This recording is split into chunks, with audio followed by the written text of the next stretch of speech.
Hello hi ನಮಸ್ತೆ, ನಾನು ಮಾನುಶ್ರೀ ಮಾತಾಡ್ತಾ ಇದ್ದೀನಿ. ಸ್ಪೀಡ್ ನ್ಯೂಸ್ ಈ ಚಾನಲ್ ಶುರುವಾಗಿ 2 ವರ್ಷ ಆಗಿದೆ. Happy anniversary and all the best. ನೀವು ಮಾಡ್ತಾ ಇರೋ ಗುಡ್ ವರ್ಕ್ನ ಹಾಗೆ ಕಂಟಿನ್ಯೂ ಮಾಡಿ. Keep watching and keep enjoying.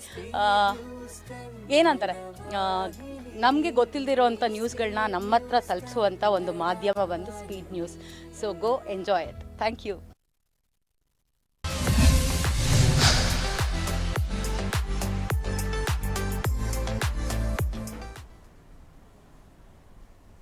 ನಮಸ್ಕಾರ ವೀಕ್ಷಕರೇ, ನೀವು ನೋಡ್ತಾ ಇದ್ದೀರಾ speed news Kannada. Miracle touch doctor live ನೇರ ಪ್ರಸಾರ ಕಾರ್ಯಕ್ರಮಕ್ಕೆ ಸ್ವಾಗತ. ನಾನು ನವ್ಯ.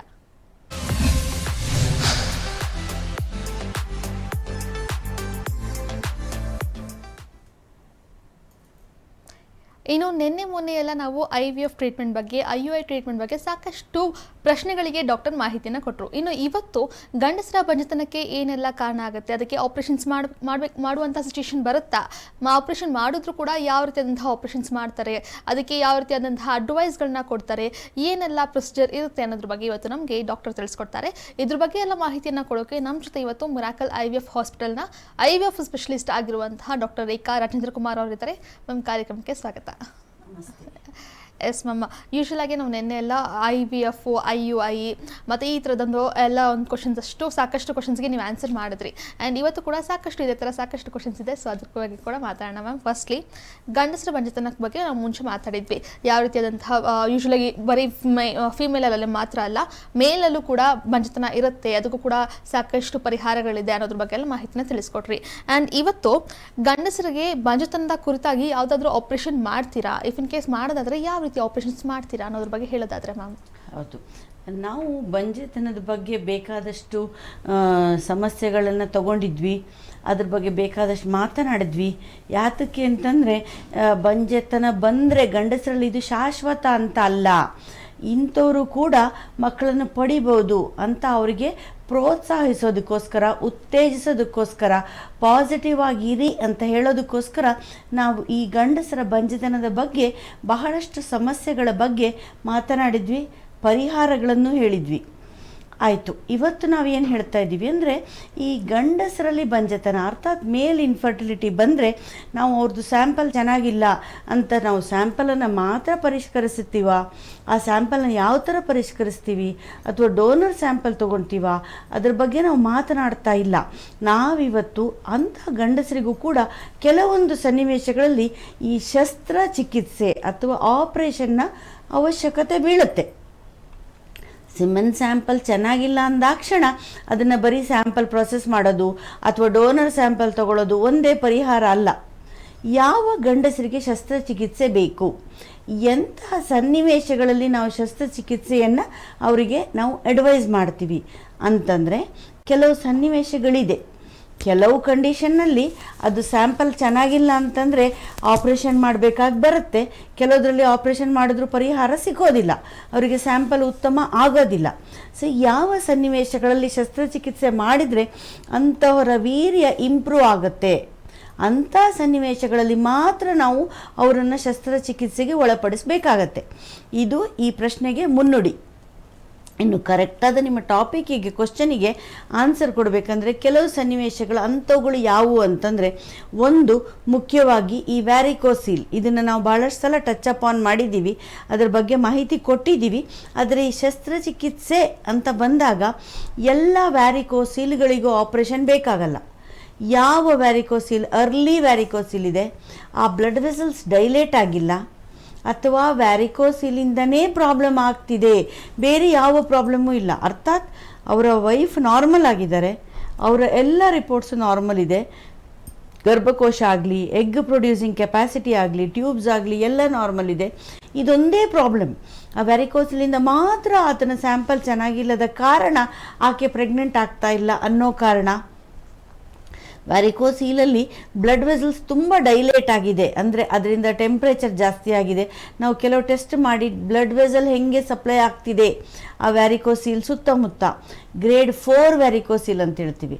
ಅಂದರೆ ಈ ಥರ ಸಮಸ್ಯೆಗಳಲ್ಲಿ ಮಾತ್ರ ನಾವು ವ್ಯಾರಿಕೋಸೀಲಲ್ಲಿ ಸರ್ಜರಿ ಮಾಡ್ಕೊಳ್ತೀವಿ.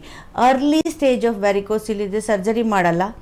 ಅಥವಾ ಆ ವ್ಯಾರಿಕೋಸೀಲ್ ಇದ್ದು ಜೊತೆಗೆ 108 ಬೇರೆ ಪ್ರಾಬ್ಲಮ್ ಇದೆ, ಅಂದರೆ ಆತನಿಂದ ಅಲ್ಲದೆ ಆಕೆಗೆ ತುಂಬ ಪ್ರಾಬ್ಲಮ್ ಇದೆ, ಅಂದರೆ ಅವ್ರು ಏನೇ ಮಾಡಿದ್ರು ಅವರು IVFಗೆ ಹೋಗಬೇಕಾಗತ್ತೆ ಪೇಷಂಟು ಅನ್ನೋ ಸ್ಟೇಜ್. ಜೊತೆಗೆ ಅದರಲ್ಲದೆ ಆ ಸನ್ನಿವೇಶದ ಜೊತೆಗೆ ಅರ್ಲಿ ವ್ಯಾರಿಕೋಸಿಲ್, ಗ್ರೇಡ್ 4 ಇಲ್ಲ, ಗ್ರೇಡ್ 1 ಗ್ರೇಡ್ 2 ಅಷ್ಟೇ ವ್ಯಾರಿಕೋಸಿಲ್ ಇದೆ. ಅವರ ಸ್ಯಾಂಪಲಿಗೆ, ಸಿಮೆನ್ ಸ್ಯಾಂಪಲಿಗೆ ವ್ಯಾರಿಕೋಸಿಲಿಂದ ಯಾವುದೇ ಎಫೆಕ್ಟ್ ಆಗಿಲ್ಲ ಅಂತಂದರೆ ಸರ್ಜರಿ ಮಾಡಲ್ಲ. ಅಂದರೆ ಎಲ್ಲ ವ್ಯಾರಿಕೋಸಿಲಿಗೂ ಸರ್ಜರಿ ಬೇಡ. ಗ್ರೇಡ್ 4 ವ್ಯಾರಿಕೋಸಿಲ್ ಇದೆ, ವ್ಯಾರಿಕೋಸಿಲಿಂದ ಸಿಮೆನ್ ಸ್ಯಾಂಪಲ್ ತುಂಬ ಅಫೆಕ್ಟ್ ಆಗ್ತಿದೆ, ಇದನ್ನು ನಾವು ರಿವರ್ಸ್ ಮಾಡ್ಬೋದು ಅನ್ನೋ ಸನ್ನಿವೇಶದಲ್ಲಿ ವ್ಯಾರಿಕೋಸಿಲಿಗೆ ಸರ್ಜರಿ ಬೇಕು. ಒಂದು. ಎರಡನೇದು, ಈ ವ್ಯಾರಿಕೋಸಿಲ್ ಅಲ್ಲದೆ ಕೆಲವರಿಗೆ ಈ ಟಾರ್ಷನ್ ಆಫ್ ದ ಟೆಸ್ಟಿಸ್, ಅಂದರೆ ಇದನ್ನು ನಾನು ಮುಂಚೆ ಹೇಳಿದ್ದೆ, ಆ ಟೆಸ್ಟಿಸ್ ಅಥವಾ ಆ ವೃಷಣ ಅಂತ ಏನು ಹೇಳ್ತೀವಿ ಅದು ರೊಟೇಟ್ ಆಗಿಬಿಡೋದು, ತಾನೇ ತಿರುಗಿಬಿಡೋದು. ಒಂದು ಹಗ್ಗದಲ್ಲಿ ನಾವು ಬಾಲ್ ಏನಾದರೂ ಹಾಕಿ ಹಿಂಗೆ ತಿರುಗಿಸ್ತಿರೋ ಥರ ಆ ಸ್ಪರ್ಮ್ಯಾಟಿಕ್ ಕಾರ್ಡ್ ಅಂತ ಒಂದು ದಾರ ಥರ ಇರುತ್ತೆ, ಅದರಲ್ಲಿ ಕೊನೆಯಲ್ಲಿ ಆ ಟೆಸ್ಟಿಸ್ ಅಂತ ಇರುತ್ತೆ. ಆ ಟೆಸ್ಟಿಸ್ಸು ಈ ಥರ ತನ್ನ ಆ್ಯಕ್ಸಿಸಲ್ಲೇ ತಾನು ತಿರುಗಿದಾಗ ಅಲ್ಲಿ ಬ್ಲಡ್ ಸಪ್ಲೈ ಆಗಲ್ಲ ಆ ವೃಷಣಕ್ಕೆ. ಇದು ಹೆಂಗಸರಲ್ಲಿ ಕೂಡ ಒವೇರಿಯನ್ ಟಾರ್ಷನ್ ಅಂತೀವಿ, ಆ ಥರ ಗಂಡಸರಲ್ಲಿ ಟೆಸ್ಟಿಕ್ಯುಲರ್ ಟಾರ್ಷನ್ ಅಂತೀವಿ. ಆ ಟೆಸ್ಟಿಸ್ ತನ್ನಲ್ಲೇ ತಿರುಗಿದಾಗ ಅದಕ್ಕೆ ಬರುವ ಬ್ಲಡ್ ಸಪ್ಲೈ ನೀಟಾಗಿ ಬ್ಲಡ್ ಸಪ್ಲೈ ಹರಿಯಲ್ಲ, ಯಾಕಂದರೆ ಈ ಥರ ರೊಟೇಟ್ ಆಗಿಬಿಟ್ಟಿರುತ್ತೆ ನೋಡಿ. ಸೊ ಅಂಥ ಟೈಮಲ್ಲಿ ನಾವು ಅದನ್ನು ವಾಪಸ್ಸು ತಿರುಗಿಸಿ, ಅಂದರೆ ಅನ್ಟ್ವಿಸ್ಟ್ ಮಾಡಿ ಬ್ಲಡ್ ಸಪ್ಲೈ ಚೆನ್ನಾಗಿದೆ, ನಡೀತಿದೆ, ಹರಿತಿದೆ ಅನ್ನೋದನ್ನು ಕನ್ಫರ್ಮ್ ಮಾಡಿಕೊಂಡು ಆರ್ಕಿಡೋಪೆಕ್ಸಿ ಅಂತ ಮಾಡ್ತೀವಿ. ಅಂದರೆ ನಾವು ಆ ಟೆಸ್ಟಿಸನ್ನು ಆ ಸ್ಕ್ರೋಟಲ್ ಬ್ಯಾಗ್ ಒಳಗಡೆ, ಆ ಚೀಲದಲ್ಲಿ ಫಿಕ್ಸ್ ಮಾಡ್ತೀವಿ. ಮತ್ತೆ ಪುನಃ ರೊಟೇಟ್ ಆಗದಿರೋ ಥರ ನಾವು ಬರೀ ರೊಟೇಟ್ ಮಾಡಿ ಅನ್ರೊಟೇಟ್ ಮಾಡಿ, ಅಂದರೆ ಅನ್ಟ್ವಿಸ್ಟ್ ಮಾಡಿ ನಾವು ಬಿಟ್ಬಿಟ್ರೆ ಅದು ಮತ್ತೆ ಪುನಃ ಆ ಥರ ಮುಂಚಿನ ಥರನೇ ಮತ್ತೆ ಟ್ವಿಸ್ಟ್ ಆಗಿ ರೊಟೇಟ್ ಆಗಿ ಮುಂಚಿನ ಪರಿಸ್ಥಿತಿನೇ ಬರ್ಬೋದು. ಸೊ ಅದಕ್ಕೆ ನಾವು ಮತ್ತೆ ಅದನ್ನು ಅನ್ಟ್ವಿಸ್ಟ್ ಮಾಡಿ ಅದನ್ನು ನಾವು ಫಿಕ್ಸ್ ಮಾಡ್ತೀವಿ. That is called orchidopexy. ಎರಡನೇ ಸಿಚುವೇಷನ್ನು. ಮೂರನೇ ಸಿಚುವೇಷನ್ನು, ಈ ಟೆಸ್ಟಿಸು ಒಂದೊಂದು ಸತಿ ಸ್ಕ್ರೋಟಲ್ ಬ್ಯಾಗಲ್ಲಿ ಇರೋದಿಲ್ಲ, ಮೇಲೆ ಇರುತ್ತೆ ಅಂತ ನಾನು ಬಹಳಷ್ಟು ಮಾಹಿತಿ ಕೊಟ್ಟಿದ್ದೆ. ಇದನ್ನು ಮುಂಚಿನ ಮೇಲ್ ಇನ್ಫರ್ಟಿಲಿಟಿ ಅಥವಾ ಗಂಡಸರ ಬಂಜೆತನದ ವಿಷಯವಾಗಿ ಮಾತನಾಡುವಾಗ ಇದನ್ನು ಹೇಳಿದ್ದೆ ನಾನು. ಅದು ಹೊಟ್ಟೆ ಭಾಗದಲ್ಲಿರೋದು, ಹೊಕ್ಕಳ ಹತ್ರ ಇರೋದು, ಅಂದರೆ ಒಳಗಡೆ ಇರುತ್ತೆ, ಲೆವೆಲ್ ಆಫ್ ಅಂಬೆಲಿಕಸ್ ನಾನು ಹೇಳಿದ್ದು. ಅಥವಾ ಇನ್ನು ಇಂಗ್ವೈನಲ್ ಕೆನಾಲ್ ಅಂತೀವಿ, ಅಂದರೆ ಕೆಳಗಡೆ ಬಂದಿರುತ್ತೆ ಬಟ್ ಪೂರ್ತಿಯಾಗಿ ಕೆಳಗಡೆ ಇಲ್ಲದಿರಲ್ಲ. ಅಂಥ ಟೈಮಲ್ಲಿ ನಾವು ಅದನ್ನು ಇಳಿಸಿ ಕೆಳಗಡೆ ತಂದು ಅದನ್ನು ಸ್ಕ್ರೋಟಲ್ ಬ್ಯಾಗ್, ಅಂದರೆ ಸ್ಕ್ರೋಟಮ್ ಅನ್ನೋ ಚೀಲದೊಳಗಡೆ ಬಿಡಬೇಕಾಗತ್ತೆ. ಇದನ್ನು ನಾವು ಮಗು ಹುಟ್ಟಿದ ತಕ್ಷಣವೇ ಮಕ್ಕಳ ಡಾಕ್ಟ್ರು ನೋಡ್ತಾರೆ. ಗಂಡು ಮಗುವಿನ ಆ ಜಾಗದ ಪರೀಕ್ಷೆ ಮಾಡಿ ಆ ಟೆಸ್ಟಿಸ್ ಅರ್ಥಾತ್ ವೃಷಣ ಆ ಬ್ಯಾಗ್ ಒಳಗಡೆ ಬಂದಿಲ್ಲ, ಸ್ಕ್ರೋಟಲ್ ಬ್ಯಾಗ್ ಒಳಗಡೆ ಬಂದಿಲ್ಲ ಅನ್ನೋದನ್ನು ಕನ್ಫರ್ಮ್ ಮಾಡಿದ್ರೆ ನಾವು ಮಗು ಹುಟ್ಟಿ 10 ತಿಂಗಳ ಮಗು ಆಗೋದ್ರೊಳಗಡೆ ನಾವು ಆಪರೇಷನ್ ಮಾಡಿ ಆ ಟೆಸ್ಟಿಸ್ ಎಲ್ಲಿದೆ ಅಂತ ಹುಡುಕಿ, ಸ್ಕ್ಯಾನಿಂಗಿಂದ ಹುಡುಕಿ ಅದನ್ನು ತಂದು ಸ್ಕ್ರೋಟಲ್ ಚೀಲದೊಳಗಡೆ ಬಿಡಬೇಕಾಗತ್ತೆ. ಇದು ಮೂರನೇ ಥರದ ಆಪ್ರೇಷನ್ನು. ಅಂದರೆ ಈ ಆಪ್ರೇಷನ್ ಆದಷ್ಟು ಬೇಗ ಆಗಬೇಕು, ಯಾಕಂದರೆ ತುಂಬ ಲೇಟಾಗಿ ಆದರೆ ಅದು ಸ್ಪರ್ಮ್ ಉತ್ಪಾದನೆ ಆಗಲ್ಲ. ಆ ಟೆಸ್ಟಿಸ್ ತುಂಬ ಡ್ಯಾಮೇಜ್ ಆಗಿ ಎಷ್ಟೋ ವರ್ಷದ ನಂತರ ನಾವು ಅದನ್ನು ತಂದು ಅಲ್ಲಿ ಕೆಳಗಡೆ ಇಟ್ಟರೆ ಅದು ಯೂಸ್ ಇಲ್ಲ. ಅಂದರೆ ಕ್ಯಾನ್ಸರ್ ಆಗುತ್ತಾ ಇಲ್ವಾ ಅನ್ನೋದ್ರ ಬಗ್ಗೆ ನೋಡ್ಕೊಳ್ಬಹುದೇ ಹೊರತು, ಅಂದರೆ ಈ ಥರ ಟೆಸ್ಟಿಸಲ್ಲಿ ಕ್ಯಾನ್ಸರ್ ಆಗುವಂಥ ಚಾನ್ಸ್ ಜಾಸ್ತಿ. ಮೇಲ್ಗಡೆ ಇರುವ ಟೆಸ್ಟಿಸ್ ಅಂದರೆ ನಾರ್ಮಲ್ ಆಗಿರುವಂಥ ಜಾಗದಲ್ಲಿ ಇಲ್ಲದಿರುವ ಟೆಸ್ಟಿಸ್ನಲ್ಲಿ ಕ್ಯಾನ್ಸರ್ ಆಗುವಂಥ ಚಾನ್ಸ್ ಜಾಸ್ತಿ. ಸೊ ನಾವು ಮಾನಿಟರ್ ಮಾಡ್ಬೋದೇ ಹೊರತು ತುಂಬ ಲೇಟಾಗಿ ಆಪ್ರೇಷನ್ ಮಾಡಿದ್ರೆ ಸ್ಪರ್ಮ್ ಅದರಲ್ಲಿ ಉತ್ಪಾದನೆ ಆಗುವಂತಹ ಚಾನ್ಸ್ ಕಡಿಮೆ ಇರುತ್ತೆ. ಇದು ಮೂರನೇ ಥರದ ಆಪ್ರೇಷನ್. ನಾಲ್ಕನೇ ಥರದ ಆಪ್ರೇಷನ್ ಏನು ಮಾಡ್ತೀವಿ ಅಂದರೆ, ಕೆಲವು ಸರ್ತಿ ಆ ವೃಷಣ ಚೆನ್ನಾಗಿರಲ್ಲ, ಪ್ರಾಬ್ಲಮ್ ಆಗಿರುತ್ತೆ, ಕ್ಯಾನ್ಸರ್ ಆಗಿರುತ್ತೆ, ಈ ಥರ ವೃಷಣಗಳನ್ನ ನಾವು ತೆಗಿಬೇಕಾಗತ್ತೆ. ಆರ್ಕಿಡೆಕ್ಟಮಿ ಅಂತೀವಿ. ಅನ್ಫಾರ್ಚುನೇಟ್ ಸಿಚುವೇಶನ್, ಬಟ್ ಅದರಲ್ಲೇ ಕ್ಯಾನ್ಸರ್ ಆಗಿತ್ತಂದರೆ ಅಂಥ ಟೆಸ್ಟಿಸ್ಗಳನ್ನ ನಾವು ಇಡೋಕ್ಕಾಗಲ್ಲ. ಯಾಕಂದರೆ ಕ್ಯಾನ್ಸರ್ ಟ್ರೀಟ್ಮೆಂಟ್ ಮುಖ್ಯ ಆಗುತ್ತೆ ನಮಗೆ, ಆತನ ಜೀವ ಉಳಿಸೋದು ಮುಖ್ಯ ಆಗುತ್ತೆ. ಪ್ರೆಗ್ನೆನ್ಸಿದು ನಂತರ ಆಗುತ್ತೆ. ಡೋನರ್ IUI ಸ್ಯಾಂಪಲ್ ತೊಗೊಳ್ಬೋದು, ಅಥವಾ ನಾವು ಫರ್ಟಿಲಿಟಿ ಪ್ರಿಸರ್ವೇಷನ್ ಅಂತ ಹೇಳಿದ್ದೀನಿ ಮುಂಚೆನೇ, ಅಂದರೆ ಆ ಥರ ಸಿಮೆನ್ ಸ್ಯಾಂಪಲ್ ತೆಗೆದಿಟ್ಟು ಆಮೇಲೆ ಕ್ಯಾನ್ಸರ್ ಟ್ರೀಟ್ಮೆಂಟ್ ಕೊಡ್ಬೋದು. ವಾಟ್ ಎವರ್, ಆ ಥರ ವೃಷಣವನ್ನು ನಾವು ತೆಗಿಬೇಕಾಗತ್ತೆ. So that is called orchidectomy. ಇದು ನಾಲ್ಕನೇ ಥರದ ಆಪ್ರೇಷನ್. ಇನ್ನೊಂದು ಬಹಳ ಜನರಿಗೆ ಬೇಕಾದಂತಹ ಮಾಹಿತಿ ಕೊಡಬೇಕಾದಂಥ ವಿಷಯ ಏನಂದರೆ, ಕೆಲವರು ಈ ವ್ಯಾಸೆಕ್ಟಮಿ ಮಾಡಿಸ್ಕೊಂಡಿರ್ತಾರೆ. ಅರ್ಥಾತ್ ವೈಫ್ ಪ್ರೆಗ್ನೆಂಟ್ ಆಗದಿರೋ ಥರ ಗಂಡಸರು ಆಪ್ರೇಷನ್ ಮಾಡ್ಕೊಂಡಿರ್ತಾರೆ. ಮೋಸ್ಟ್ ಆಫ್ ದ ಟೈಮ್ಸ್ ಅದನ್ನು ನೋ ಸ್ಕ್ಯಾಲ್ಪೆಲ್ ವ್ಯಾಸೆಕ್ಟಮಿ ಅಂತೀವಿ. ಅಂದರೆ ಸ್ಕ್ರೋಟಲ್ ಬ್ಯಾಗಲ್ಲಿ ಚಿಕ್ಕದಾದ ತೂತು ಮಾಡಿ ಬಹಳ ಕೆಲವು ಮಿಲಿಮೀಟರ್ನಂತಹ ತೂತು ಮಾಡಿ ನಾವು ಆ ವ್ಯಾಸ್ ಡಿಫ್ರೆನ್ಸ್ ಅಂದರೆ ಆ ಟ್ಯೂಬನ್ನು ಕಟ್ ಮಾಡಿರ್ತೀವಿ. ಅಂದರೆ ಆತನಿಂದ ಮತ್ತೆ ಸ್ಪರ್ಮ್ಗಳು ಪ್ರೊಡ್ಯೂಸ್ ಆಗದಿರೋ ಥರ, ಅರ್ಥಾತ್ ಆ ದಂಪತಿಗಳಿಗೆ ಮತ್ತೆ ಮಕ್ಕಳು ಆಗದಿರೋ ಥರ ಹೆಂಗಸರು ಮಾಡಿಕೊಂಡ ಹಾಗೆ ಗಂಡಸರು ಕೂಡ ಆಪ್ರೇಷನ್ ಮಾಡ್ಕೊಳ್ಳೋದು.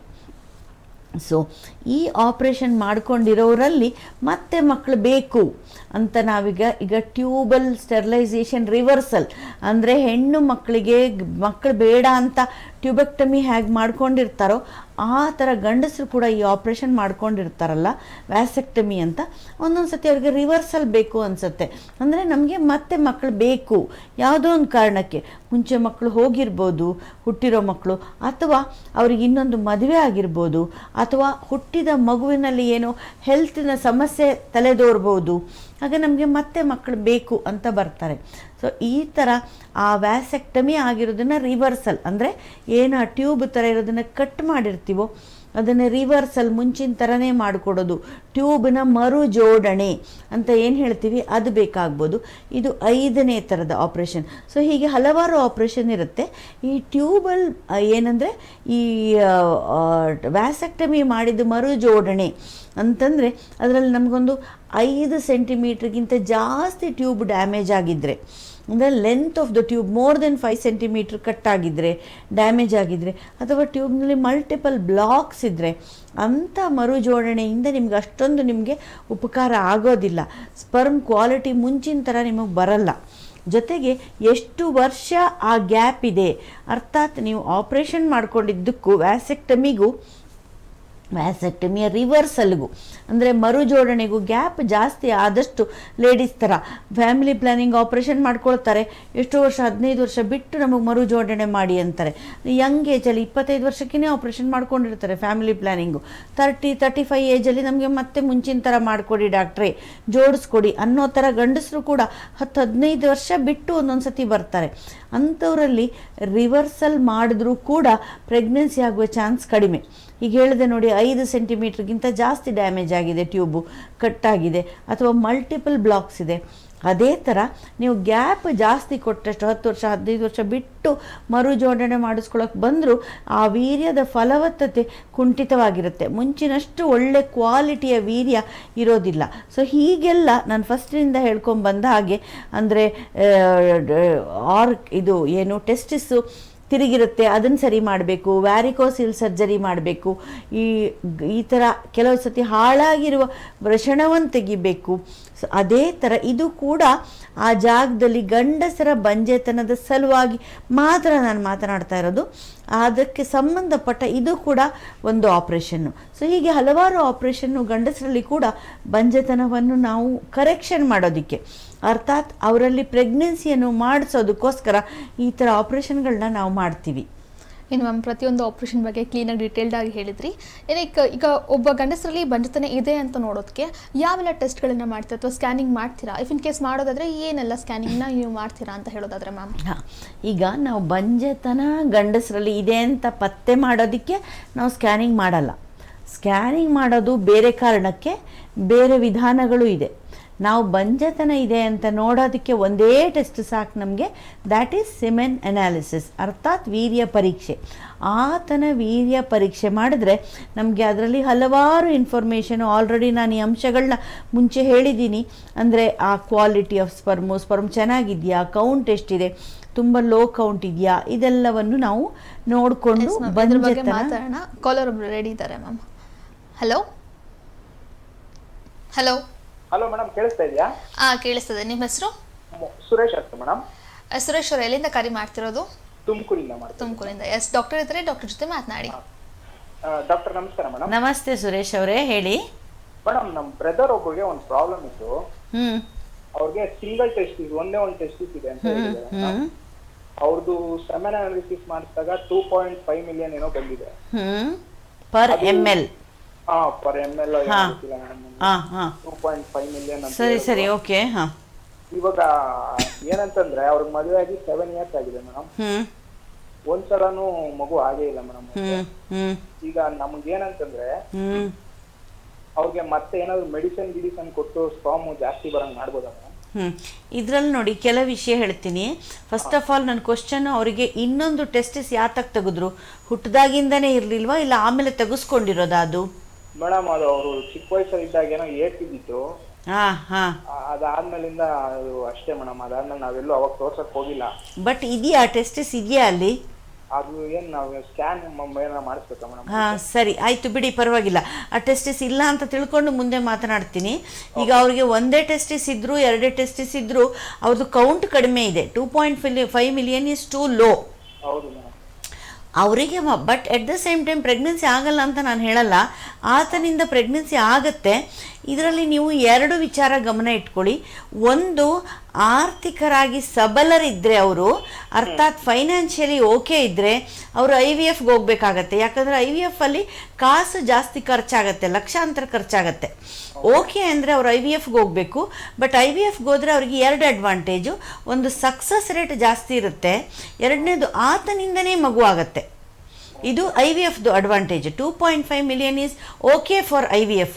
ನಾವು ಇಕ್ಸಿ ಅಂತ ಮಾಡ್ಕೊಳ್ತೀವಿ, ಆದರೂ ಕೂಡ ಆತನಿಂದನೇ ಮಗು ಪಡಿಬೋದು. He will be the genetic parent of the child. ಇದು IVFದು ಅಡ್ವಾಂಟೇಜ್. ಅವರು ಆರ್ಥಿಕರಾಗಿ ಸಬಲರಿಲ್ಲ, ತುಂಬ ಲಕ್ಷಾಂತರ ಹೊಂದಿಸೋದು ತುಂಬ ಕಷ್ಟ ಆಗುತ್ತೆ ಅಂದರೆ ಅವರು ಡೋನರ್ ಸ್ಯಾಂಪಲ್ ತಗೊಂಡು IUI ಮಾಡ್ಕೊಳ್ಬೋದು. ಈ ಡೋನರ್ ಸ್ಯಾಂಪಲ್ ತಗೊಂಡ್ರೆ ನಿಮಗೆ ಡಿಸಡ್ವಾಂಟೇಜ್ ಏನಂದರೆ ಆತನೇ ಆ ಮಗುವಿನ ತಂದೆ ಆಗಿರಲ್ಲ. ನಾಳೆ ನೀವು DNA ಟೆಸ್ಟ್ ಮಾಡಿದಾಗ ಕರೆಕ್ಟ್, ಬಟ್ ನಾನು ನಿಮ್ಗೆ ಎಲ್ಲ ಇನ್ಫಾರ್ಮೇಶನ್ ಕೊಡಬೇಕು. ಇವ್ರಿಗೆ ಮತ್ತೆ ಸ್ಪರ್ಮ್ ಜಾಸ್ತಿ ಆಗಂಗ್ ಮಾಡಕ್ಕಾಗಲ್ಲ? ಇಲ್ಲ, ಸ್ಪರ್ಮು ಒಂದ್ಸತಿ ಈಗ 2.5 ಮಿಲಿಯನ್ ಇರೋದು 3 ಬರ್ಬೋದು, 4 ಬರ್ಬೋದು, ಆ ಥರ ಎಲ್ಲ ಬರ್ಬೋದೇ ಹೊರತು ಅದಕ್ಕಿಂತ ಜಾಸ್ತಿ ಒಂಚೂರು ಆಚೆ ಈಚೆ. ನಮಗೆ 2.5 ಇರೋದು 4-5 ಆಗಿ ಯೂಸ್ ಇಲ್ಲ. ನಮಗೆ 10 ಮಿಲಿಯನ್ಗಿನ್ನ ಜಾಸ್ತಿ ಹೋಗೋದು ಅಪರೂಪ. ನೀವು ಬೇಕಾದ್ರೆ 2-3 ಸತಿ ಟೆಸ್ಟ್ ಮಾಡಿ ನೋಡಿ, ಅದರ ಆಚೆ ಈಚೆ ಬರುತ್ತೆ ಸ್ಯಾಂಪಲ್ ಅದು ವ್ಯಾಲ್ಯೂ. 2.5 ಇರೋದು 3-4 ಈ ಥರ ಬರ್ಬೋದು. 10 ಮೇಲೆ ದಾಟೋದು ಅಪರೂಪ. ಬಟ್ 10 ಒಳಗಡೆ ಇತ್ತು ಅಂತಂದರೆ ಅವ್ರಿಗೆ IVFದು ಸಹಾಯ ಬೇಕಾಗತ್ತೆ. ಬಟ್ IVFಿಂದ ಕೂಡ ಸಕ್ಸಸ್ ಬಹಳಷ್ಟು ಇದೆ. ಸೊ ಅವರು ಲೇಟ್ ಮಾಡ್ದಂಗೂ ತೊಂದರೆ ಜಾಸ್ತಿ. ನಾವಿಲ್ಲಿ ಟೆಸ್ಟ್ ಮಾಡಿಸಿದಾಗ ಏನು ಹೇಳಿದ್ರು ಅಂದರೆ ಒಂದು 6 ತಿಂಗಳು ಮಾತ್ರೆ ಬರ್ಕೊಳ್ತೀವಿ, ತಗೊಳ್ಳಿ, ಆಮೇಲೆ ಬರುತ್ತೆ ಅಂತ ಹೇಳಿದ್ರು ಮೇಡಮ್. ಇಲ್ಲ 6 ತಿಂಗಳು ನೀವು ಮಾತ್ರೆ ತಗೊಂಡ್ರೆ ನಿಮ್ಗೆ 2-3 ವಿಷಯ. ಒಂದು, 2.5 ಇರೋದು 3, 4, 5 ಆಗ್ಬೋದು. ಎರಡನೇದ್ದು, ಮಾತ್ರೆ ನೀವು 6 ತಿಂಗಳು ತಗೊಂಡು ಸಮಯ ಮುಂದಕ್ಕೆ ಹಾಕ್ತೀರಾ, ಅವ್ರ ವೈಫಿಗೂ ಕೂಡ ಏಜ್ ಆಗ್ತಾ ಹೋಗುತ್ತೆ. ಮೂರನೇದ್ದು, ಸ್ಪರ್ಮ್ ಕ್ವಾಲಿಟಿ ಆಚೆ ಈಚೆನೇ ಇರೋದ್ರಿಂದ ಅದ್ರ ಸುತ್ತಮುತ್ತನೇ ಇರ್ತೀರಾ, ಒಂಚೂರು ಮೇಲೆ ಕೆಳಗಡೆ ಹೋಗ್ತೀರಾ ಅಷ್ಟೇ ಹೊರತು ತುಂಬ ಇಂಪ್ರೂವ್ಮೆಂಟು ತಂತಾನೆ ಪ್ರೆಗ್ನೆನ್ಸಿ ಆಗುವಷ್ಟು ಚಮತ್ಕಾರ ಮಾತ್ರೆಯಿಂದ ಆಗಲ್ಲ.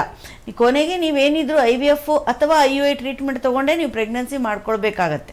ಮಾತ್ರೆ ಇಲ್ಲ ಅಂತ ಹೇಳಲ್ಲ. ಬರಬೇಕು ಅಂದ್ರೆ ಗಂಡ ಹೆಂಡತಿ ಅವ್ರಿಬ್ರು ಕರ್ಕೊ ಬರ್ಬೇಕಾ ಅಥವಾ ನಮ್ಮ ಅಣ್ಣವ್ರೊಬ್ಬರು? ಇಲ್ಲ, ಇಬ್ರು ಬಂದ್ರೆ ಒಳ್ಳೇದು.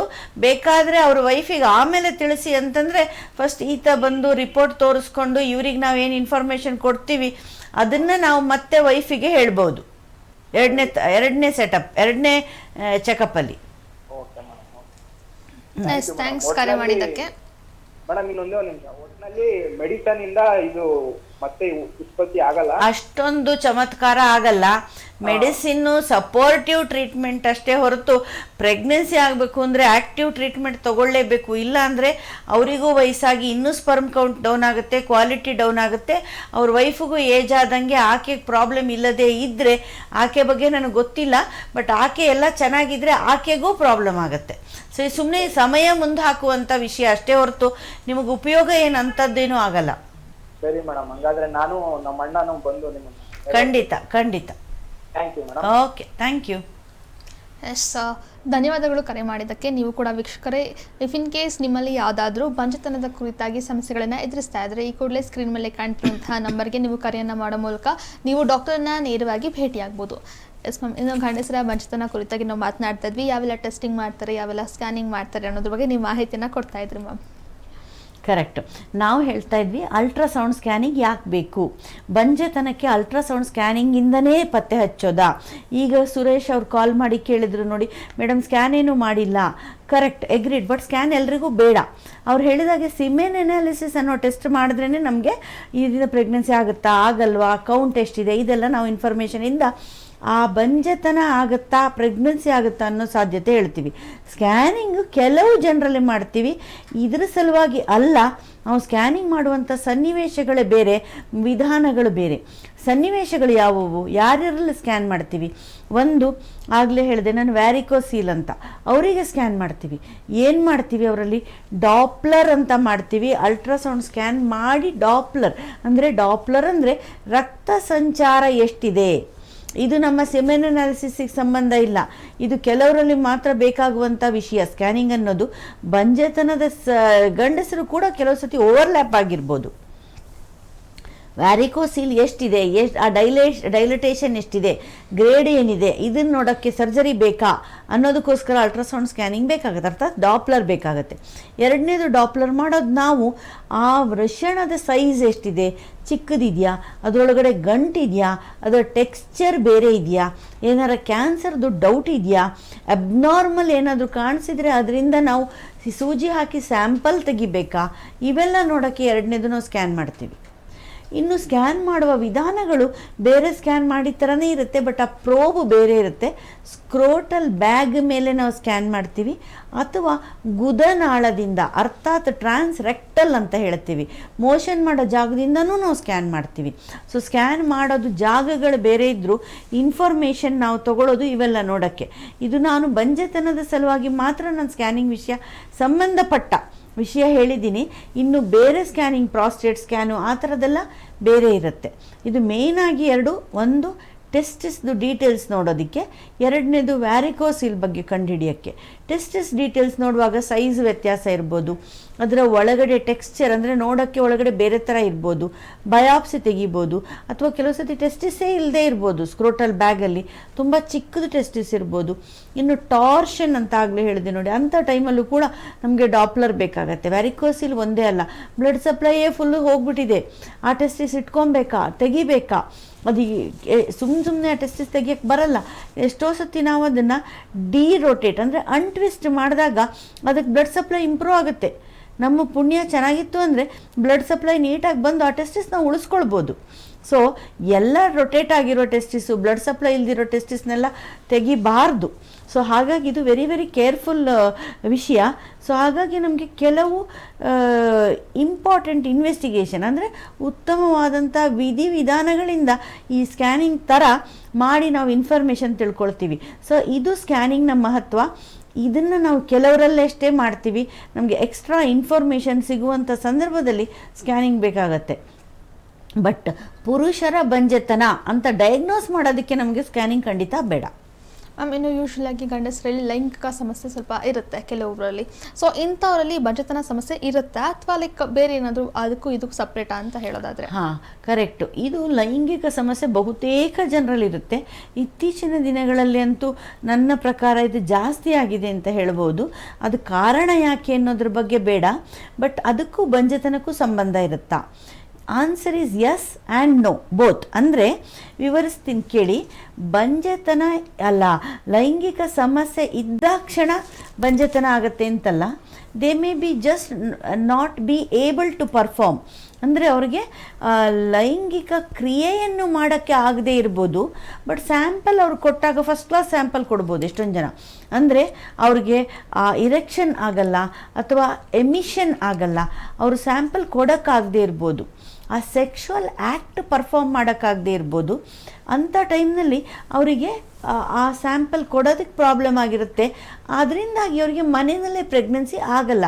ಬಿಕಾಸ್ ಅವರು ನೈಸರ್ಗಿಕವಾಗಿ ಸೆಕ್ಷುವಲ್ ಆ್ಯಕ್ಟನ್ನು ಕರೆಕ್ಟಾಗಿ ಪರ್ಫಾರ್ಮ್ ಮಾಡದೇ ಇರೋ ಕಾರಣ, ಆ ಸೆಮೆನ್ನು ಕರೆಕ್ಟಾಗಿ ಹೊರಗಡೆ ಬರದೇ ಇರೋ ಕಾರಣ ಆಕೆಗೆ ಪ್ರೆಗ್ನೆನ್ಸಿ ಆಗಲ್ಲ. ಬಟ್ ನಾವು ಅವ್ರಿಗೆ ಯಾವ ಥರ ಸಹಾಯ ಮಾಡ್ತೀವಿ ಅಂತಂದರೆ, ಅವರು ಸ್ಯಾಂಪಲ್ ಕೊಡೋ ಥರ, ತಂತಾನೇ ಸ್ಯಾಂಪಲ್ ಕೊಡೋ ಥರ ನಾವು ಅವರಿಗೆ ವಿಡಿಯೋಗಳು ತೋರಿಸ್ತೀವಿ, ಆ ವೈಬ್ರೇಟರ್ ಅಂತ ಸ್ಟಿಮ್ಯುಲೇಟ್ ಮಾಡೋ ಥರ ಕೊಡ್ತೀವಿ. ಆಮೇಲೆ ನಾವು ಅವ್ರಿಗೆ ಕೆಲವು ಸತಿ ಮಾತ್ರೆಗಳು ಕೊಡ್ತೀವಿ. ಇವೆಲ್ಲ ಮಾಡಿ ಆತ ತಂತಾನೇ ನಮ್ಮ ಲ್ಯಾಬ್ಗಳಲ್ಲಿ ಸ್ಯಾಂಪಲ್ ಕೊಡಬಲ್ಲ. ಆ ಸ್ಯಾಂಪಲ್ ಉತ್ತಮವಾಗಿದ್ದರೆ ಅದನ್ನು ನಾವು ಬಳಸ್ಕೊಂಡು ಪ್ರೆಗ್ನೆನ್ಸಿ ಮಾಡ್ತೀವಿ. IUIಗೋ IVFಗೋ ಅದು ಫರ್ದರ್ ಡೀಟೇಲ್ಸ್ ಬೇಡ. ಬಟ್ ಲೈಂಗಿಕ ಸಮಸ್ಯೆ ಇದ್ದವರಿಗೆ ಸ್ಯಾಂಪಲ್ ಅಲ್ಲ, ಪ್ರೆಗ್ನೆನ್ಸಿ ಬಂಜೆತನ ಆಗುತ್ತೆ ಇಲ್ಲ.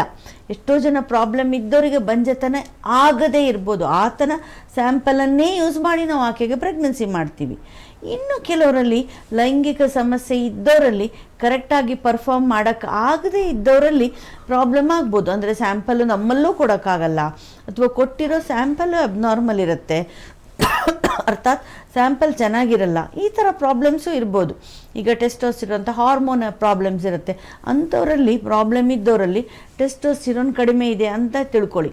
ಅಂಥವರಲ್ಲಿ ಲೈಂಗಿಕ ಸಮಸ್ಯೆನೂ ಇರುತ್ತೆ, ಅರ್ಥಾತ್ ಅವರು ಇರೆಕ್ಷನ್ ಚೆನ್ನಾಗಿರಲ್ಲ, ಸ್ಯಾಂಪಲ್ ಪ್ರೊಡ್ಯೂಸ್ ಮಾಡೋಕ್ಕಾಗಲ್ಲ ಮನೆಯಲ್ಲಿ, ನಮ್ಮಲ್ಲೂ ಸ್ಯಾಂಪಲ್ ಪ್ರೊಡ್ಯೂಸ್ ಮಾಡೋಕ್ಕಾಗಲ್ಲ, ಅಥವಾ ಅಕಸ್ಮಾತ್ ಸ್ಯಾಂಪಲ್ ಕೊಟ್ಟರೂ ಅಬ್ನಾರ್ಮ್ಯಾಲಿಟಿ ಇರುತ್ತೆ. ಸೊ ಎಸ್ ಆ್ಯಂಡ್ ನೋ, ಪ್ರಾಬ್ಲಮ್ಮೂ ಆಗಬಹುದು, ಸ್ಯಾಂಪಲ್ ಅಲ್ಟಿಮೇಟ್ಲಿ ಉತ್ತಮವಾಗಿರಬೇಕು. ಇದೆರಡು ಬೇರೆ ಬೇರೆ ವಿಷಯ. ಲೈಂಗಿಕ ಸಮಸ್ಯೆ ಇದ್ದಾಕ್ಷಣ ಸ್ಯಾಂಪಲ್ ಚೆನ್ನಾಗಿಲ್ಲ ಅಂತಲೂ ಇಲ್ಲ, ಲೈಂಗಿಕ ಸಮಸ್ಯೆ ಇದ್ದಾಕ್ಷಣ ಸ್ಯಾಂಪಲ್ನಲ್ಲಿ ಪ್ರಾಬ್ಲಮ್ಮೂ ಇರ್ಬೋದು. ಸೊ ನಾವು ಅಲ್ಟಿಮೇಟ್ಲಿ ಆ ಸ್ಯಾಂಪಲ್ ನೋಡಿ ಹೇಳ್ತೀವಿ. ಲೈಂಗಿಕ ಸಮಸ್ಯೆ ಬೇರೆ ಆಗುತ್ತೆ, ಸ್ಯಾಂಪಲ್ನಲ್ಲಿ ಪ್ರಾಬ್ಲಮ್ ಇತ್ತು ಅಂದರೆ ಬಂಜೆತನ ಆಗುತ್ತೆ. ಮ್ಯಾಮ್, ಇನ್ನು ಯೂಶುವಲ್ ಆಗಿ ಈ ಸಿಮ್ಮಿನಲ್ಲಿ ವೈರಾಣುಗಳೇ ಇಲ್ಲ ಅಂತ ಅಂದರೆ ಅಂಥವ್ರಿಗೆ ಮಕ್ಕಳಾಗುವಂಥ ಸಾಧ್ಯತೆ ಇರುತ್ತಾ ಇರಲ್ವಾ ಅಂತ ಹೇಳೋದು? ಹಾಂ, ಸೆಮೆನ್ನಲ್ಲಿ ವೀರ್ಯಾಣುಗಳು ಇರಲೇಬೇಕು, ಅದೇ ನಮಗೆ ಮುಖ್ಯ. ಈಗ ನಾವು ಲೇಡೀಸಲ್ಲಿ ಹೇಗೆ ಓವರಿ ಅಂಡಾಶಯದಲ್ಲಿ ಎಗ್ ಬೇಕು, ಫಾಲಿಕಲ್ ಒಳಗಡೆ ಮೊಟ್ಟೆ ಇರುತ್ತೆ ಅಂತ ಪದೇ ಪದೇ ಹೇಳ್ಕೊಂಬಂದಿದ್ದೀನೋ, ಅದೇ ಥರ ಈ ಸಿಮೆನ್ ಸ್ಯಾಂಪಲ್ಲಿ ವೀರ್ಯಾಣು ಇರಬೇಕು. ವೀರ್ಯಾಣು ಇಲ್ದಿದ್ರೆ ಪ್ರೆಗ್ನೆನ್ಸಿ ಆಗಲ್ಲ. ಪ್ರೆಗ್ನೆನ್ಸಿ ಆಗೋದೇ ಅಂಡಾಣು ಜೊತೆ ವೀರ್ಯಾಣು ಬೆರೆತರೆ ಭ್ರೂಣ ಆಗುತ್ತೆ. 1+1 = 2 ಇನ್ನೋದನ್ನು ನಾನು ಫಸ್ಟಿಂದ ಹೇಳ್ಕೊಂಬಂದಿದ್ದೀನಿ. ಸೊ ವೀರ್ಯಾಣುನೇ ಆತನಲ್ಲಿ ಇಲ್ಲದಿದ್ದರೆ ಪ್ರೆಗ್ನೆನ್ಸಿ ಹೇಗಾಗುತ್ತೆ? ಸೊ ವೀರ್ಯಾಣುಗಳು ಕಡಿಮೆ ಇದ್ದರೆ ಎಷ್ಟು ಕಡಿಮೆ ಇದೆ, ಕ್ವಾಲಿಟಿ ಹೇಗಿದೆ, ಚೆನ್ನಾಗಿದೆಯಾ, ಈ ಥರ ನೋಡಿಕೊಂಡು ನಾವು ಆಮೇಲೆ ಪರಿಹಾರ ಮಾಡ್ಬೋದು. ಇದರಲ್ಲಿ ಎರಡು ವಿಷಯ ನಾನು ಹೇಳ್ತೀನಿ. ಒಂದು ಹೇಳ್ತೀನಿ ಫಸ್ಟು, ಈ ವೀರ್ಯಾಣುನೇ ಇಲ್ಲ ಅನ್ನೋದನ್ನೇ ಡೆಫಿನೇಷನ್ನೇ ಈಸ್ ಎ ಬಿಗ್ ಥಿಂಗ್. ಯಾಕಂದರೆ ಇದು ನಾಳೆ ಕೋರ್ಟ್ ಆಫ್ ಲಾದಲ್ಲಿ ನಿಂತ್ಕೊಳ್ಳುವಂಥ ಪ್ರಶ್ನೆ. ಸೊ ನಾವು ಯಾರಿಗಾದರೂ ಯು ಆರ್ ಅಜೋಸ್ಪರ್ಮಿಕ್, ಅರ್ಥಾತ್ ನಿನ್ನಲ್ಲಿ ವೀರ್ಯಾಣುನೇ ಇಲ್ಲ ಹೇಳೋದಕ್ಕೆ ನಾವು 2 ಸತಿ we have to think twice. ಅಂದರೆ ಅಜೋಸ್ಪರ್ಮಿಯಾ ಅನ್ನೋದು ಬಹಳ ದೊಡ್ಡ ವಿಷಯ. ಒಬ್ಬ ಮನುಷ್ಯನನ್ನು ನೀನು ಅಜೋಸ್ಪರ್ಮಿಕ್, ಅರ್ಥಾತ್ ನೀನು ಸಿಮೆನ್ ನಿನ್ನಲ್ಲಿ ವೀರ್ಯಾಣು ಇಲ್ಲ ಅನ್ನೋದು ಇಂಪಾರ್ಟೆಂಟ್. All right. ಹಲೋ, ನಮಸ್ಕಾರ ಮೇಡಮ್. ನಮಸ್ತೆ, ನಿಮ್ಮ ಹೆಸರು? ಮೇಡಮ್ ನನ್ನ ಹೆಸರು ರವಿ ಅಂತ. ಎಲ್ಲಿಂದ ಕರೆ ಮಾಡ್ತಿರೋದು? ಮೇಡಮ್ ನಾನು ತುಮಕೂರಿಂದ ಮಾಡ್ತೀನಿ. ಎಸ್ ಮ್ಯಾಮ್ ಇದ್ದಾರೆ, ಮ್ಯಾಮ್ ಜೊತೆ ಮಾತಾಡಿ. ಮೇಡಮ್ ನಮಸ್ಕಾರ ಮೇಡಮ್. ಹೇಳಿ ರವಿ ಅವರೇ. ಮೇಡಮ್ ನಾನು ಮದುವೆ ಆಗಿ 6 ವರ್ಷ ಆಯ್ತು. ನನಗೆ 36 ವರ್ಷ, ನನ್ನ ಹೆಂಡತಿಗೆ 33. ಆದ್ರೆ ನಾವು ಅದೇ ಸ್ಟಾರ್ಟಿಂಗು ಮದುವೆ ಆದ್ಮೇಲೆ ಒಂದು 2 years ಪ್ಲಾನಿಂಗ್ ಮಾಡಿದ್ವಿ. ಏನು ಪ್ಲಾನಿಂಗ್ ಬೇಕು ಅಂತನಾ ಬೇಡ ಅಂತ? ಆಮೇಲಿಂದ ಈಗ ಟ್ರೈ ಮಾಡಿದ್ರು ಈಗ ಮಕ್ಕಳು ಆಗ್ತಾ ಇಲ್ಲ. ಅಂದ್ರೆ 4 ವರ್ಷದಿಂದ ಆಗ್ತಾ ಇಲ್ಲ. ಇಲ್ಲೆಲ್ಲ ತೋರಿಸಿದ್ವಿ, ಆದ್ರೆ ಸ್ಪರ್ಮ್ ಕೌಂಟ್ ಲೆಸ್ ದನ್ 4 ಅಂತ ತೋರಿಸ್ತಾ ಇದೆ. 4 ಮಿಲಿಯನ್ ಅಂತನಾ? 4 ಮಿಲಿಯನ್. ಮತ್ತೆ ಅವ್ರದ್ದು ಹಾರ್ಮೋನ್ಸ್ ಎಲ್ಲ, ಅವ್ರದ್ದು ಬ್ಲಡ್ ಟೆಸ್ಟ್ ಎಲ್ಲ ಮಾಡಿದಕ್ಕೆ ಅವ್ರದ್ದೆಲ್ಲ ನಾರ್ಮಲ್ ಇದೆ. ಓಕೆ, ಇದರಲ್ಲಿ 2-3 ವಿಷಯ. ಒಂದು, ಆಯಿತು 2 ವರ್ಷ ನೀವು ಬಿಟ್ಟಿರೋದು ತಪ್ಪು, ಆದರೂ ಆಯಿತು ಹೋಗಲಿ. ಬಟ್ ಈಗ 4 ವರ್ಷದಿಂದ ಆಗ್ತಿಲ್ಲ, ಪ್ಲಸ್ ಸಿಮೆನ್ ಕ್ವಾಲಿಟಿ ತುಂಬ ಡೌನ್ ಇದೆ ಇವರೇ. 4 million is too less. Pregnancy ತಂತಾನೆ ಆಗೋದೇ ಇಲ್ಲ ಅಂತ ನಾವು ಹೇಳಲ್ಲ. ಯಾಕಂದರೆ ನಾನು ಆಲ್ರೆಡಿ ಹೇಳಿದ ಹಾಗೆ ಪ್ರೆಗ್ನೆನ್ಸಿ ಆಗಲಿಕ್ಕೆ ಒಂದೇ ಒಂದು ಸ್ಪರ್ಮ್ ಸಾಕು, ಒಂದೇ ಒಂದು ಎಗ್ ಸಾಕು. ಆದರೂ ಕೂಡ ಬಹುತೇಕ ಸ್ಟ್ಯಾಟಿಸ್ಟಿಕ್ಸ್ ಪ್ರಕಾರ, ನಮ್ಮ ಅನುಭವದ ಪ್ರಕಾರ, ನಂದೊಬ್ಬಳದೇ ಅಲ್ಲ ಎಲ್ಲ ಡಾಕ್ಟರ್ಸ್ನ ಅನುಭವದ ಪ್ರಕಾರ 4 ಮಿಲಿಯನ್ನಿಂದ ಪ್ರೆಗ್ನೆನ್ಸಿ ಆಗೋದು ಬಹಳ ಅಪರೂಪ. 100ರಲ್ಲಿ ಒಬ್ರಿಗಾಯಿತು ಅನ್ನೋ ಥರ. ನೀವು ಅದಕ್ಕೆ ಟ್ರೀಟ್ಮೆಂಟ್ ತೊಗೊಳ್ಬೇಕಾಗತ್ತೆ. ನೀವು ನೆಕ್ಸ್ಟ್ ಹೆಜ್ಜೆ ತೊಗೊಳ್ಬೇಕಾಗತ್ತೆ. ನೀವು 4 ಮಿಲಿಯನ್ನೇ ಹೌದಾ ಅನ್ನೋದು ಮತ್ತೆ 1-2 ಸತಿ ನಿಮ್ಮ ಮಿಸ್ಸಸ್ ಜೊತೆ 3 ದಿವಸ ಕಾಂಟ್ಯಾಕ್ಟ್ ಇಲ್ಲದೆ, ಸ್ಟ್ರೆಸ್ ಇಲ್ಲದೆ ನೀವು ಚೆಕ್ ಮಾಡಿ ನೋಡಬೇಕಾಗತ್ತೆ. ಮತ್ತೆ ನಿಮ್ಮದು 10-15 ಮಿಲಿಯನ್ ಒಳಗಡೆ ಬರ್ತಿದೆ, 4 ಇರೋದು 5 ಆಗ್ಬೋದು, 6 ಆಗ್ಬೋದು, ಅದು ಲೆಕ್ಕ ಇಲ್ಲ. ನಾನು 4-5 ದಿವಸ ಇಂಪ್ರೂವ್ ಮಾಡಿಕೊಂಡೆ, 4-5 ದಿವಸದಲ್ಲಿ 4 ಇರೋದು 6 ಆಯಿತು, ಅದು ಬೇಡ ನಮಗೆ. 10-15 ಕೆಳಗಡೆ ಇದೆಯಾ ಜಾಸ್ತಿ ಇದೆಯಾ ಇಷ್ಟು ಇಂಪಾರ್ಟೆಂಟು. 4 ಇರೋದು 6 ಆದರೆ ಇಟ್ ಡಸ್ ನಾಟ್ ಮ್ಯಾಟರ್. ಆಯಿತು, ಅದನ್ನು ನೀವು ಟೆಸ್ಟ್ ಮಾಡಿ ನೋಡಿಸಿ. ಮತ್ತೆ ನಿಮ್ಮದು ಸ್ಯಾಂಪಲ್ ಕಡಿಮೆನೇ ಬರ್ತಿದೆ, 15 ಮಿಲಿಯನ್ ಒಳಗಡೆ ಬರ್ತಿದೆ ಅಂತಂದರೆ ನೀವು ಆದಷ್ಟು ಬೇಗ 1 ಸತಿ 2 ಸತಿ ಟೆಸ್ಟ್ ಮಾಡಿಸ್ಬೋದಷ್ಟೇ. ಬಟ್ ಕಡಿಮೆನೇ ಇತ್ತು, ಆಲ್ರೆಡಿ ನೀವು ಮಾಡಿಸಿದ್ದೀರಾ ಸುಮಾರು ಸತಿ, 4 ಮಿಲಿಯನ್ನ ಆಸ್ಪಾಸಲ್ಲಿದೆ, ಸಮೀಪ ಇದೆ ಅಂದರೆ ನೀವು ಖಂಡಿತ ಫಸ್ಟು ಹೋಗಿ ಬಂಜೆತನ ನಿವಾರಣಾ ತಜ್ಞರನ್ನು ನೋಡಿ. ಮೇಲ್ ಡಾಕ್ಟರ್ಸು ಇದ್ದಾರೆ, ಬರೀ ಲೇಡೀಸೇ ಅಂತಲ್ಲ, ಗಂಡಸರು ಡಾಕ್ಟ್ರುಗಳು ಇದ್ದಾರೆ. ಇದಕ್ಕೆ ನೀವು ಅತ್ಯಗತ್ಯವಾಗಿ ಟ್ರೀಟ್ಮೆಂಟ್ ತಗೊಳ್ಬೇಕು. ಯಾಕಂದರೆ ನಿಮ್ಮ ಮಿಸಸ್ ರಿಪೋರ್ಟ್ ಈಗ ನಾರ್ಮಲ್ ಇದೆ, ಇನ್ನು ನೀವು 4 ವರ್ಷ ಕಳೆದ ಹಾಗೆ ಇನ್ನೂ 4 ವರ್ಷ ಕಳೆದ್ರೆ ಆಕೆಗೆ ಏಜ್ ಆಗ್ತಾ ಹೋಗುತ್ತೆ. ಲೇಡೀಸಲ್ಲಿ ನಾನು ಪದೇ ಹೇಳಿದ್ದೀನಿ, 35 ದಾಟಿದ ಮೇಲೆ ಆಕೆದೆಲ್ಲ ಚೆನ್ನಾಗಿದ್ರು ಒಂಥರ ಎಲ್ಲ ಒಳಗಡೆ ಒಣಗಿ ಹೋಗ್ಬಿಡುತ್ತೆ. ಆಮೇಲೆ ನಿಮ್ಮದೇ ಮಗು ಆಗೋದು ಕಷ್ಟ ಆಗುತ್ತೆ. ಈಗ ನಿಮ್ಮದು ಮಾತ್ರ ಪ್ರಾಬ್ಲಮ್ ಇದೆ, ಆಕೆಗೂ ಪ್ರಾಬ್ಲಮ್ ಮಾಡೋ ತನಕ ಕಾದು ಆಮೇಲೆ ಹೋಗಿ ಟ್ರೀಟ್ಮೆಂಟ್ ತಗೊಳ್ಳೋದು ಖಂಡಿತ ಜಾಣತನ ಅಲ್ಲ. ಸರಿ madam, okay, thank you madam. ನಾನು ಟ್ರೀಟ್ಮೆಂಟ್ ತಗೊಂತೀನಿ ಮೇಡಮ್. ಖಂಡಿತ ಹೋಗಿ. ನಿಮ್ಮ ಹತ್ರ ಯಾರು ಡಾಕ್ಟರ್ ಇದ್ದಾರೆ, ಬಟ್ ನೀವು ಆರ್ಡಿನರಿ ಡಾಕ್ಟರ್ ನೋಡಿ ಯೂಸ್ ಇಲ್ಲ, ಬಂಜೆತನ ನಿವಾರಣಾ ಸ್ಪೆಷಲಿಸ್ಟ್ ಡಾಕ್ಟ್ರನ್ನೇ ನೋಡಿ ಟ್ರೀಟ್ಮೆಂಟ್ ತೊಗೊಳ್ಬೇಕು. ಇಲ್ದಿದ್ರೆ ಮತ್ತೆ ಅವ್ರ ಮಾತ್ರೆಗಳು ಬರ್ಕೊಡೋದು, ಟ್ರೀಟ್ಮೆಂಟ್ ಮಾಡೋದು, ಮತ್ತೆ ದಿನ ಮುಂದಕ್ಕೆ ಹಾಕ್ತೀರಾ. ಸರಿ, okay madam. Okay, fine, thank you. Yes thanks for calling. ವೀಕ್ಷಕರೇ, ನೀವು ಕೂಡ ಕಾರ್ಯಕ್ರಮ ನೋಡ್ತಾ ಇದ್ರೆ ನಿಮ್ಮಲ್ಲಿ ಯಾವುದಾದ್ರೂ ಬಂಜೆತನದ ಕುರಿತಾಗಿ ಸಮಸ್ಯೆಗಳನ್ನು ನೀವು ಎದುರಿಸ್ತಾ ಇದ್ರೆ ಈ ಕೂಡಲೇ ಸ್ಕ್ರೀನ್ ಮೇಲೆ ಕಾಣ್ತಿರುವಂತಹ ನಂಬರ್ಗೆ ನೀವು ಕರೆಯನ್ನು ಮಾಡೋ ಮೂಲಕ ನೀವು ಡಾಕ್ಟರನ್ನು ನೇರವಾಗಿ ಭೇಟಿಯಾಗ್ಬೋದು. ಎಸ್ ಮಮ್ಮಿ, ನಾವು ಇನ್ನು ಮಾತನಾಡ್ತಾ ಇದ್ವಿ ವೀರ್ಯಾಣುಗಳಲ್ಲಿ ಯಾವ ರೀತಿ ಸಮಸ್ಯೆಗಳು ಇರುತ್ತೆ ಅನ್ನೋದ್ರ ಬಗ್ಗೆ. ನಾವು ಹೇಳಿದ್ವಿ ವೀರ್ಯಾಣುಗಳೇ ಇಲ್ಲ ಅಂದ್ರೆ ಏನ್ ಮಾಡಬೇಕು, ಅಥವಾ ಅತಿ ವಿರಳ ತುಂಬಾ ಕಡಿಮೆ ವೀರ್ಯಾಣು ಇದ್ರೆ ಏನ್ ಮಾಡಬೇಕು ಅಂತ. ಯಾಕೆಂದ್ರೆ ವೀರ್ಯಾಣುವಿನ ಕ್ವಾಲಿಟಿಯ ಸಂಬಂಧಪಟ್ಟ ಬೇರೆ ಸಮಸ್ಯೆಗಳನ್ನ ಬಹಳಷ್ಟು ಎಪಿಸೋಡಲ್ಲಿ ಮಾತಾಡ್ಬಿಟ್ಟಿದ್ದೀವಿ. We are particularly talking about very less number of sperms ಅಂತ. ಎಷ್ಟು very less number of sperm ಅಂದರೆ ಎಷ್ಟು ಕಡಿಮೆ ಇದೆ ಅನ್ನೋದನ್ನು ನಾವು ಮಾತಾಡ್ತಾ ಇದ್ವಿ. ಅತಿ ವಿರಳ ಸ್ಪರ್ಮ್ಗಳಿದ್ದರೆ ಅಂದರೆ 5 ಮಿಲಿಯನ್ನು, 3 ಮಿಲಿಯನ್ನು, 4 ಮಿಲಿಯನ್ನು ಇಂಥದ್ರಿಂದ ಪ್ರೆಗ್ನೆನ್ಸಿ ಆಗೋದು ಬಹಳ ಕಷ್ಟ ನವ್ಯ. ಅಂದರೆ ತುಂಬ ಅಪರೂಪ ಅಂತ ಹೇಳ್ಬೋದು. ಈ ಥರ ಇದ್ದಾಗ ಸ್ಪಾಂಟೇ ಆಗೋದೇ ಇಲ್ಲ ಅಂತ ಹೇಳೋಕ್ಕೆ ನಾವೇನು ದೇವರಲ್ಲ, ಆದರೆ ಅಪರೂಪ. ನಾವು ಕಂಡಿರೋ ಮಟ್ಟಿಗೆ, ನಮ್ಮ ಅನುಭವದ ಮಟ್ಟಿಗೆ, ಸ್ಟ್ಯಾಟಿಸ್ಟಿಕ್ಸ್ ಮಟ್ಟಿಗೆ, ಪ್ರಪಂಚದಾದ್ಯಂತ ಎಲ್ಲರೂ ನೋಡಿರೋ ಮಟ್ಟಿಗೆ, ಬೇರೆ ಬಂಜೆತನ ನಿವಾರಣಾ ಡಾಕ್ಟ್ರು ಹೇಳೋ ಅಭಿಪ್ರಾಯದಂತೆ ಇದು ಬಹಳ ಅಪರೂಪ. ಅದರಲ್ಲೂ ಕೂಡ ಈ 4 ಮಿಲಿಯನ್ 5 ಮಿಲಿಯನ್ ಇತ್ತು ಅಂತಂದರೆ ನಾವು ಹೇಗೋ IUI ಅಲ್ಲೇ ಆಗೋದು ಅಪರೂಪ. IVF ನೆಕ್ಸ್ಟ್ ಲೆವೆಲ್ ಟ್ರೀಟ್ಮೆಂಟಿಂದಾದರೂ ನಾವು ಪ್ರೆಗ್ನೆನ್ಸಿ ಪಡೆಯುವಂಥ ಸಾಧ್ಯತೆ ಇದೆ. ಆದರೆ ಕೆಲವು ಸ್ಪರ್ಮ್ ಇತ್ತು ಅಂತಂದರೆ ಇದು ತುಂಬ ಕಷ್ಟ ಆತನಿಂದ ಪ್ರೆಗ್ನೆನ್ಸಿ ಮಾಡೋದು. ಆದರೂ ಒಂದು ಲಾಸ್ಟ್ ರಿಸಾರ್ಟ್ ಅಂತ ನಾವು ICSI ಅಂತ ಮಾಡ್ತೀವಿ, ಇಂಟ್ರಾ ಸೈಟೋಪ್ಲಾಸ್ಮಿಕ್ ಸ್ಪರ್ಮ್ ಇಂಜೆಕ್ಷನ್. ಅಂದರೆ ಕೆಲವಿರುವ ಸ್ಪರ್ಮ್ಗಳನ್ನು, ವೀರ್ಯಾಣುಗಳನ್ನು ಹೆಕ್ಕಿ ತೆಗೆದು ಅದನ್ನು ನಾರ್ಮಲ್ ಇದೆಯಾ ಅಂತ ಚೆಕ್ ಮಾಡಿ ನೋಡಿ ಆಕೆಯ ಅಂಡಾಣು ಒಳಗಡೆ, ಲೇಡಿಯ ಅಂಡಾಣು ಒಳಗಡೆ ಆ ಸ್ಪರ್ಮನ್ನೇ ಡೈರೆಕ್ಟಾಗಿ ಇಂಜೆಕ್ಟ್ ಮಾಡಿಬಿಡೋದು. ಇದು ಲಾಸ್ಟ್ ಸ್ಟೆಪ್ಪು, ಅದನ್ನೂ ಮಾಡ್ತೀವಿ ನಮ್ಮಲ್ಲಿ. ಸೊ ಇದು ಲಾಸ್ಟ್ ಸ್ಟೆಪ್ಪುವರೆಗೂ ತೊಗೊಂಡು ಹೋಗ್ಬೋದು. ಆದರೆ ಇದರಲ್ಲೆಲ್ಲ ಸಕ್ಸಸ್ಸು ಕೆಲವು ಸ್ಪರ್ಮ್ ಇದ್ದರೆ, 4 ಮಿಲಿಯನ್ ಇಲ್ಲ ಇಸ್ ಕ್ವೈಟ್ ಓಕೆ, ಅದರಿಂದ IVF ಸಕ್ಸಸ್ ಇರುತ್ತೆ. ಇನ್ನು ಬಹಳ ತುಂಬ ವಿರಳವಾಗಿರುವಂತಹ ಸ್ಪರ್ಮ್ಗಳಿಂದ ಎಲ್ಲೋ ಒಂದು ಸ್ಪರ್ಮ್ ಇದೆ ಅಂತಂದರೆ ಆತನಿಂದ ಆಗುವಂಥ ಚಾನ್ಸು ಬಹಳನೇ ಅಪರೂಪ. ಅದಾದರೆ ಒಂದು ವಿಸ್ಮಯ ಅಂತಲೇ ಹೇಳ್ಬೋದು ನಾವು. ಎಸ್ ಮ್ಯಾಮ್, ನಾವೇನು ಆ್ಯಕ್ಚುಲಿ ಇದ್ರ ಬಗ್ಗೆ ನಾವು ಮುಂಚೆನೇ ಮಾತನಾಡಿದ್ವಿ, ದಟ್ ಲ್ಯಾಪ್ಟಾಪಲ್ಲಿ ವರ್ಕ್ ಮಾಡೋರಿಂದ ಈ ವೀರ್ಯಾಣುಗಳ ಕ್ವಾಲಿಟಿ ಕಡಿಮೆ ಆಗುತ್ತೆ ಅಂತ. ಇದು ಕೇವಲ ಬರೀ ಈ ಒಂದು ಲ್ಯಾಪ್ಟಾಪಲ್ಲೇ ವರ್ಕ್ ಮಾಡೋರಿಗೆ ಮಾತ್ರ, ಅಥವಾ ಬೇರೆ ವರ್ಗದ ಗಂಡಸರಿಗೂ ಕೂಡ ಈ ಒಂದು ಸಮಸ್ಯೆಗಳು, ಕ್ವಾಲಿಟಿ ಕಡಿಮೆ ಆಗುವಂಥ ಸಮಸ್ಯೆಗಳು ಎದುರಾಗುತ್ತಾ ಅಂತ? ಹಾಂ, ಈ ಪ್ರಶ್ನೆನ ನಾವು ಅವತ್ತಿಂದನೂ ತೊಗೊಳ್ಬೇಕು ಅಂದ್ಕೊಳ್ತಿದ್ವಿ, ಹೇಗೋ ಮರೀತಾನೆ ಬಂದ್ವಿ. ಇವತ್ತು ನೀವು ಕರೆಕ್ಟಾದ ಸಮಯಕ್ಕೆ ಕರೆಕ್ಟಾದ ಪ್ರಶ್ನೆನೇ ಕೇಳಿದ್ದೀರಾ. ಇದು ತುಂಬ ಇಂಪಾರ್ಟೆಂಟ್ ವಿಷಯ. ಯಾಕೆಂದರೆ ನಾವು ಯೂಶ್ವಲಿ ಈ ಸಿಟಿ ಅಂದರೆ ನಗರಕ್ಕೆ, ಪ್ರದೇಶಕ್ಕೆ ಸಂಬಂಧಪಟ್ಟ ಜನರ ವಿಷಯ, ಅಥವಾ ಈ ಬರೀ ಲ್ಯಾಪ್ಟಾಪು ಮೊಬೈಲು ಅಂತಲೇ ನಾವು ತಲೆನಲ್ಲಿ ಯೋಚನೆ ಮಾಡ್ತಾ ಬರ್ತೀವಿ. ಬಟ್ ಈ ಗಂಡಸರಲ್ಲಿ ಕಂಡು ಬರುವ ಬಂಜೆತನ ಬರೀ IT ಪ್ರೊಫೆಷನಲ್ಸಲ್ಲಿ, ಲ್ಯಾಪ್ಟಾಪಲ್ಲಿ ವರ್ಕ್ ಮಾಡೋರು ಅಲ್ಲ. ಇದು ಯಾರಲ್ಲಿ ಬೇಕಾದರೂ ಬರ್ಬೋದು ಈ ಬಂಜೆತನ. ಅದು ನಮಗೆ ಪ್ರಾಬ್ಲಮ್ ಅಂದರೆ ಸೈಲೆಂಟಾಗಿ ಆಗುವಾಗ ನಮ್ಗೆ ಗೊತ್ತೇ ಆಗಲ್ಲ. ಏನಂದರೆ ಈಗ ನೋಡಿ ಸ್ಪರ್ಮ್ ಕ್ವಾಲಿಟಿ ಡೌನ್ ಆಯಿತು. ಲಾಸ್ಟ್ ಇಯರ್ ಆತನಿಗೆ 50 ಇತ್ತು, ಮತ್ತು 30 ಆಯಿತು, 20 ಆಯಿತು. ಹೆಂಗೆ ಗೊತ್ತಾಗುತ್ತೆ ನಮಗೆ? ಅವ್ರು ಪ್ರೆಗ್ನೆನ್ಸಿ ಆಗಿಲ್ಲ ಅಂದ್ಕೊತಾರೆ. ಇನ್ನೊಂದಷ್ಟು ಜನ ಈಗ ಬೇಡ, ನಿಧಾನಕ್ಕೆ ನೋಡೋಣ, ಈಗ ಮದುವೆ ಆಗಿದ್ದಷ್ಟೇ, ಪ್ರೆಗ್ನೆನ್ಸಿ ಬೇಡ ಅಂತ ವೆಯ್ಟ್ ಮಾಡ್ತಾ ಇರ್ತಾರೆ. ನಾನು ಎಲ್ಲರಿಗೂ ಹೇಳೋದು ಅಂದರೆ, ಇತ್ತೀಚಿನ ದಿನಗಳಲ್ಲಿ ಗಂಡಸರಲ್ಲಿ ಹೆಂಗಸರಲ್ಲಿ ಬಂಜೆತನ ಜಾಸ್ತಿ ಆಗ್ತಾ ಬಂದಿದೆ. ಪ್ರೆಗ್ನೆನ್ಸಿ ಆಗಿ ಬೇಡ ಅಂತ ಬರುವವರಿಗಿಂತ ಆಗಿಲ್ಲ ಬೇಕು ಅಂತ ಬರುವವರ ಸಂಖ್ಯೆ ಎಷ್ಟೆಷ್ಟು ಮಟ್ಟಿಗೆ 10 ಪಟ್ಟಿಗಿಂತನೂ ಜಾಸ್ತಿ ಆಗಿದೆ.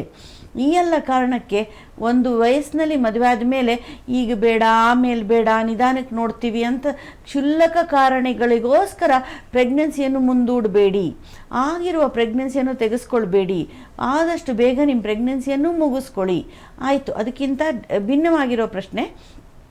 ಆದರೂ ಇದನ್ನು ಹೇಳೋಣ ಅನ್ನಿಸ್ತು. ತುಂಬ ಜನರು ಈ ಥರ ಮಾಡ್ತಾರೆ. ಅದಕ್ಕೋಸ್ಕರ ದಯವಿಟ್ಟು ನಿಮ್ಮ ಫ್ಯಾಮಿಲಿ ಮುಗಿಸ್ಕೊಳ್ಳಿ ಅಂತ ಹೇಳಿದೆ ಅಷ್ಟೇ. ಈಗ ನಿಮ್ಮ ಪ್ರಶ್ನೆಗೆ ಬರೋಣ.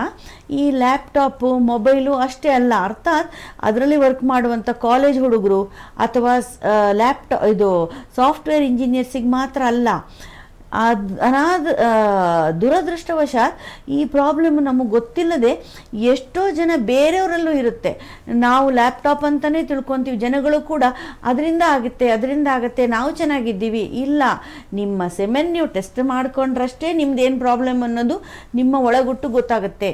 ಇದು ಕೃಷಿಕರಲ್ಲಿ ಬರ್ಬೋದು, ಕಾರ್ಮಿಕರಲ್ಲಿ ಬರ್ಬೋದು, ಡ್ರೈವರ್ಸಲ್ಲಿ ಬರ್ಬೋದು, ಬೇರೆ ಕಡೆ ಉದ್ಯೋಗ ಮಾಡುವವರಲ್ಲಿ ಬರ್ಬೋದು, ಯಾರಲ್ಲಿ ಬರ್ಬೋದು. ಮತ್ತೆ ಒತ್ತಿ ಹೇಳ್ತೀನಿ ಕೇಳಿ. ಕೃಷಿಕರಲ್ಲಿ ಯಾಕೆ ಬರ್ಬೋದು? ಕೃಷಿಕರು ನಿಸರ್ಗಕ್ಕೆ ಹತ್ತಿರವಾಗಿರ್ತಾರೆ, ಅವರು ನೇಚರಲ್ಲಿ ಕೆಲಸ ಮಾಡ್ತಾರೆ, ಅವರಿಗೆ ಲ್ಯಾಪ್ಟಾಪ್ ಅಂತ ಬಹಳ ದೂರ ಅಂತ ನೀವು ಹೇಳ್ಬೋದು. ಒಳ್ಳೆ ಗಾಳಿ ಸೇವಿಸ್ತಾರೆ, ಒಳ್ಳೆ ಆಹಾರ ತಗೊಳ್ತಾರೆ, ನೈಸರ್ಗಿಕವಾಗಿರುವಂತಹ ನೇಚರಿಗೆ ಸಮೀಪವಾಗಿರುವಂತಹ ಫುಡ್ ತಗೊಳ್ತಾರೆ ಇರ್ಬೋದು. ಆದರೂ ಕೂಡ ಬಹಳಷ್ಟು ಕೆಮಿಕಲ್ಸ್ ಯೂಸ್ ಮಾಡ್ತಾರೆ ಅವರು. ಈ ಗೊಬ್ಬರ ಯೂಸ್ ಮಾಡ್ತಾರೆ, ಫರ್ಟಿಲೈಸರ್ನಲ್ಲಿ ಅಥವಾ ಗಿಡ ಕ್ರಿಮಿನಾಶಕಗಳಲ್ಲಿ, ಕೀಟನಾಶಕಗಳಲ್ಲಿ ಎಷ್ಟೊಂದು ಈ ಕೆಮಿಕಲ್ಸ್ ಇರುತ್ತೆ. ಈ ಕೆಮಿಕಲ್ಸ್ ಒಳ್ಳೆಯದಲ್ಲ, ಇದಕ್ಕೆ ಅವ್ರು ಎಕ್ಸ್ಪೋಸ್ ಆಗ್ತಾರೆ. ಅವರಿಗೆ ಅದು ಯಾವ ಥರ ಪೇನ್ ಕೊಡಲ್ಲ, ಯಾವುದೇ ಥರ ಅಹಿತಕರ ಅನುಭವ ಆಗಲ್ಲ ನೋಡಿ. ಅದರಿಂದ ಅವ್ರಿಗೆ ಗೊತ್ತಾಗಲ್ಲ. ಕೈಯಿಂದನೇ ಕೆಮಿಕಲ್ಸ್ ಯೂಸ್ ಮಾಡೋದು, ಗ್ಲೌ ಹಾಕಿರಲ್ಲ, ಅಥವಾ ಯೂಸ್ ಮಾಡಾದ್ಮೇಲೆ ಅದೇ ಕೈಯಲ್ಲಿ ಊಟ ಮಾಡೋದು, ಆ ಕೈಯನ್ನು ಕರೆಕ್ಟಾಗಿ ತೊಳ್ಕೊಂಡಿರಲ್ಲ. ಈ ಆರ್ಗನೋಫಾಸ್ಫರಸ್ ಅಂತ ಈ ಪೆಸ್ಟಿಸೈಡ್ಸ್ ಇರುತ್ತೆ, ಇವು ತುಂಬ ಡೇಂಜರಸ್ಸು. ನೀವು ಮಾಸ್ಕ್ ಹಾಕ್ಕೋಬೇಕು. ಕೊರೋನಾ ಬಗ್ಗೆ ಹೇಳ್ತಾ ಇಲ್ಲ ನಾನು. ನೀವು ಕೆಮಿಕಲ್ಸ್ ಯೂಸ್ ಮಾಡೋರು ಮೂಗು ಬಾಯಿಯಿಂದ ನಿಮಗೆ ಗೊತ್ತಿಲ್ಲದೆ ಅದು ದೇಹದೊಳಗೆ ಹೋಗುತ್ತೆ. ನೀವು ಮಾಸ್ಕ್ ಯೂಸ್ ಮಾಡಿ, ಮೂಗು ಬಾಯಿ ಕವರ್ ಆಗೋ ಥರ, ಸೊ ದ್ಯಾಟ್ ಆ ಪೆಸ್ಟಿಸೈಡ್ ನಿಮ್ಮ ದೇಹದೊಳಗಡೆ ಹೋಗಲ್ಲ. ಒಂದು. ಎರಡನೇದ್ದು, ನೀವು ಆ ಕೆಮಿಕಲ್ಸ್ ಯೂಸ್ ಮಾಡಿದ ಮೇಲೆ ಕೈಯನ್ನು ಸಂಪೂರ್ಣ ಸೋಪ್ ಹಾಕಿ ವಾಶ್ ಮಾಡಿ ಆ ಕೆಮಿಕಲ್ಸ್ ನಿಮ್ಮ ಚರ್ಮದಿಂದ ದೇಹಕ್ಕೆ ಹೀರ್ಕೊಳ್ಬಾರ್ದು. ಇದು ನಿಮಗೆ ಗೊತ್ತಾಗಲ್ಲ ಆಗುವಂಥದ್ದು, ನಿಧಾನವಾಗಿ ಆಗುವಂಥದ್ದು. 2002ನೇ ಇಸ್ವಿನಲ್ಲಿ ಆತನಿಗೆ 40 ಮಿಲಿಯನ್ ಕೌಂಟ್ ಇದ್ದರೆ 2007ನೇ ಇಸ್ವಿಯಲ್ಲಿ 20 ಮಿಲಿಯನ್ ಕೌಂಟ್ ಬಂದಿರುತ್ತೆ. ಗೊತ್ತೇ ಆಗಿಲ್ಲ. ಯಾಕಂದರೆ ಪೇಯ್ನ್ ಆಗಲ್ಲ, ಬೇರೆ ಯಾವುದೇ ಸಮಸ್ಯೆ ಆಗಲ್ಲ, ಸೆಕ್ಚುವಲ್ ಪ್ರಾಬ್ಲಮ್ಮೂ ಆಗಲ್ಲ, ನಿಮಗೆ ಲೈಂಗಿಕ ಕ್ರಿಯೆಗೂ ಕೂಡ ಅದು ಸಂಬಂಧ ಇಲ್ಲದಿರುವ ಕಾರಣ ನಿಮಗೆ ಅದು ಗೊತ್ತಾಗುವ ಚಾನ್ಸೇ ಇಲ್ಲ. ಆಯಿತು, ಒಂದು ಮಾಸ್ಕ್ ಯೂಸ್ ಮಾಡಿ. ಎರಡನೇದು, ಕೈ ಚೆನ್ನಾಗಿ ತೊಳ್ಕೊಳ್ಳಿ ಊಟಕ್ಕೆ ಮುಂಚೆ ಅಥವಾ ಈ ಕೆಮಿಕಲ್ಸ್ನ ಗೊಬ್ಬರವನ್ನು ಸಿಂಪಡಿಸಿದ ತಕ್ಷಣ. ಮೂರನೇದ್ದು, ನೀವು ಆ ಕೆಮಿಕಲ್ಸ್ನ ಸಿಂಪಡಿಸಿದ ತಕ್ಷಣ ಮನೆಗೆ ಬಂದು ಕಂಪ್ಲೀಟ್ ಸೋಪ್ ಸೊಲ್ಯೂಷನ್ ಹಾಕ್ಕೊಂಡು ಸ್ನಾನ ಮಾಡಬೇಕು. ಯಾಕಂದರೆ ಚರ್ಮದ ಯಾವುದೇ ಭಾಗದಿಂದ ಅದು ನಿಮ್ಮ ದೇಹದ ಒಳಗಡೆ ಹೋಗುತ್ತೆ. ಚರ್ಮ ಹೀರ್ಕೊಂಡು ರಕ್ತ ಸಂಚಲನೆಯಿಂದ ಅದು ನಿಮ್ಮ ದೇಹಕ್ಕೆ ಹೋಗಿ ಆ ಸ್ಪರ್ಮ್ ಕ್ವಾಲಿಟಿ ಡೌನ್ ಆಗುತ್ತೆ. ಸೊ ಮಾಸ್ಕ್ ಹಾಕ್ಕೊಳ್ಳಿ. ಇದು ನಾನು ರೈತ ವರ್ಗಕ್ಕೆ ಹೇಳ್ತಾ ಇದ್ದೀನಿ. ಒಂದು ಮಾಸ್ಕ್ ಹಾಕ್ಕೊಳ್ಳಿ, ಮೂಗು ಬಾಯಿ ಮುಚ್ಚೋ ಥರ ಕೆಮಿಕಲ್ಸ್ ಸಿಂಪಡಿಸುವಾಗ, ಗೊಬ್ಬರ ಯೂಸ್ ಮಾಡುವಾಗ. ಎರಡನೇದ್ದು, ನೀವು ಕೈ ಚೆನ್ನಾಗಿ ತೊಳ್ಕೊಳ್ಳಿ. ಮೂರನೇದ್ದು, ಫುಲ್ ಬಾಡಿ ವಾಶ್ ಮಾಡ್ಕೊಳ್ಳಿ, ಸ್ನಾನ ಮಾಡ್ಕೊಳ್ಳಿ. ಸೊ ಇದು ನಮ್ಮ ರೈತ ಬಂಧುಗಳಿಗೆ. ಇನ್ನು ಡ್ರೈವರ್ಗಳು ಮಾತಾಡೋಣ. ಒಬ್ರು ಕಾಲರ್. ಓಕೆ. ಹಲೋ ಹಲೋ, ನಿಮ್ಮ ಹೆಸರು? ನನ್ನ ಹೆಸರು ಮಂಜುನಾಥ್ ಅಂತ. ಎಲ್ಲಿಂದ ಕರೆ ಮಾಡ್ತಿರೋದು? ನಾನು ಕೆಂಗೇರಿಯಿಂದ. ಸರಿ, ಡಾಕ್ಟರ್ ಇದ್ದಾರೆ, ಡಾಕ್ಟರ್ ಜೊತೆ ಮಾತನಾಡಿ. ಕೊಡಿ. ಹೇಳಿ ಮಂಜುನಾಥ್. ನಾನು ಕೆಂಗೇರಿಲಿ ಇರೋದು. ನನಗೆ 35 ವರ್ಷ. ಮದುವೆ ಆಗಿ 10 ವರ್ಷ ಆಯ್ತು. ಒಂದ್ಸರಿ ಅಬಾರ್ಷನ್ ಆಯ್ತು, ಒಂದು ಮದುವೆ ಆಗಿ 2 ಇಯರ್ಸ್ ಆದ್ಮೇಲೆ. ಅದಾದ್ಮೇಲೆ ಕೆಲವು ಕಡೆಗೆಲ್ಲ ಟೆಸ್ಟ್ ಮಾಡಿದೆ, ಸೆಮೆನ್ ಪ್ರಾಬ್ಲಮ್ ಇದೆ ಅಂತ ಹೇಳಿದ್ರು. ಅದಕ್ಕೆ ಏನ್ ಸೊಲ್ಯೂಷನ್ ಅಂದ್ರೆ ಸೆಮೆನಲ್ಲಿ ಸ್ವಲ್ಪ ಕ್ವಾಲಿಟಿ ಎಲ್ಲ ಕಡಿಮೆ ಇದೆ, ಮೊಟಿಲಿಟಿ ಕಡಿಮೆ ಇದೆ ಅಂತೆಲ್ಲ ಹೇಳ್ತಿದ್ದಾರೆ. ಅಷ್ಟೆಲ್ಲ ಅಂದ್ರೆ ಎಷ್ಟಿದೆ ಕರೆಕ್ಟಾಗಿ ಹೇಳಿ. ಅಂದ್ರೆ ಒಂದು 20 ಮಿಲಿಯನ್ 10 ಮಿಲಿಯನ್ ಒಂದೊಂದು ಲ್ಯಾಬಲ್ ಒಂದೊಂದು ರೀತಿ ಹೇಳ್ತಾ ಇದ್ದಾರೆ. ಹಂಗಾಗಿ ಅದಕ್ಕೆ ಏನ್ ಮಾಡ್ಬೇಕು ಅಂತ ನಿಮ್ ರೋಲಲ್ಲಿ ನಂಬರ್ ಬಂತು, ಅದಕ್ಕೆ ನೋಡಿ ಕಾಲ್ ಮಾಡ್ತಾ ಇದೀನಿ ಮೇಡಮ್. ಓಕೆ, ನಿಮ್ಮ ಹೆಸರು ದಿನೇಶ ಅಲ್ಲ, ಮಂಜುನಾಥ್. ಸಾರಿ. ಓಕೆ, ಆಯಿತು ಮಂಜುನಾಥ್ ಅವರೇ. ಸೆಮೆನ್ ಕ್ವಾಲಿಟಿ ನಿಮ್ಮದು 10-15 ಮಿಲಿಯನ್ ಮೇಲೆ ಇರಬೇಕು ಯೂಶುವಲಿ.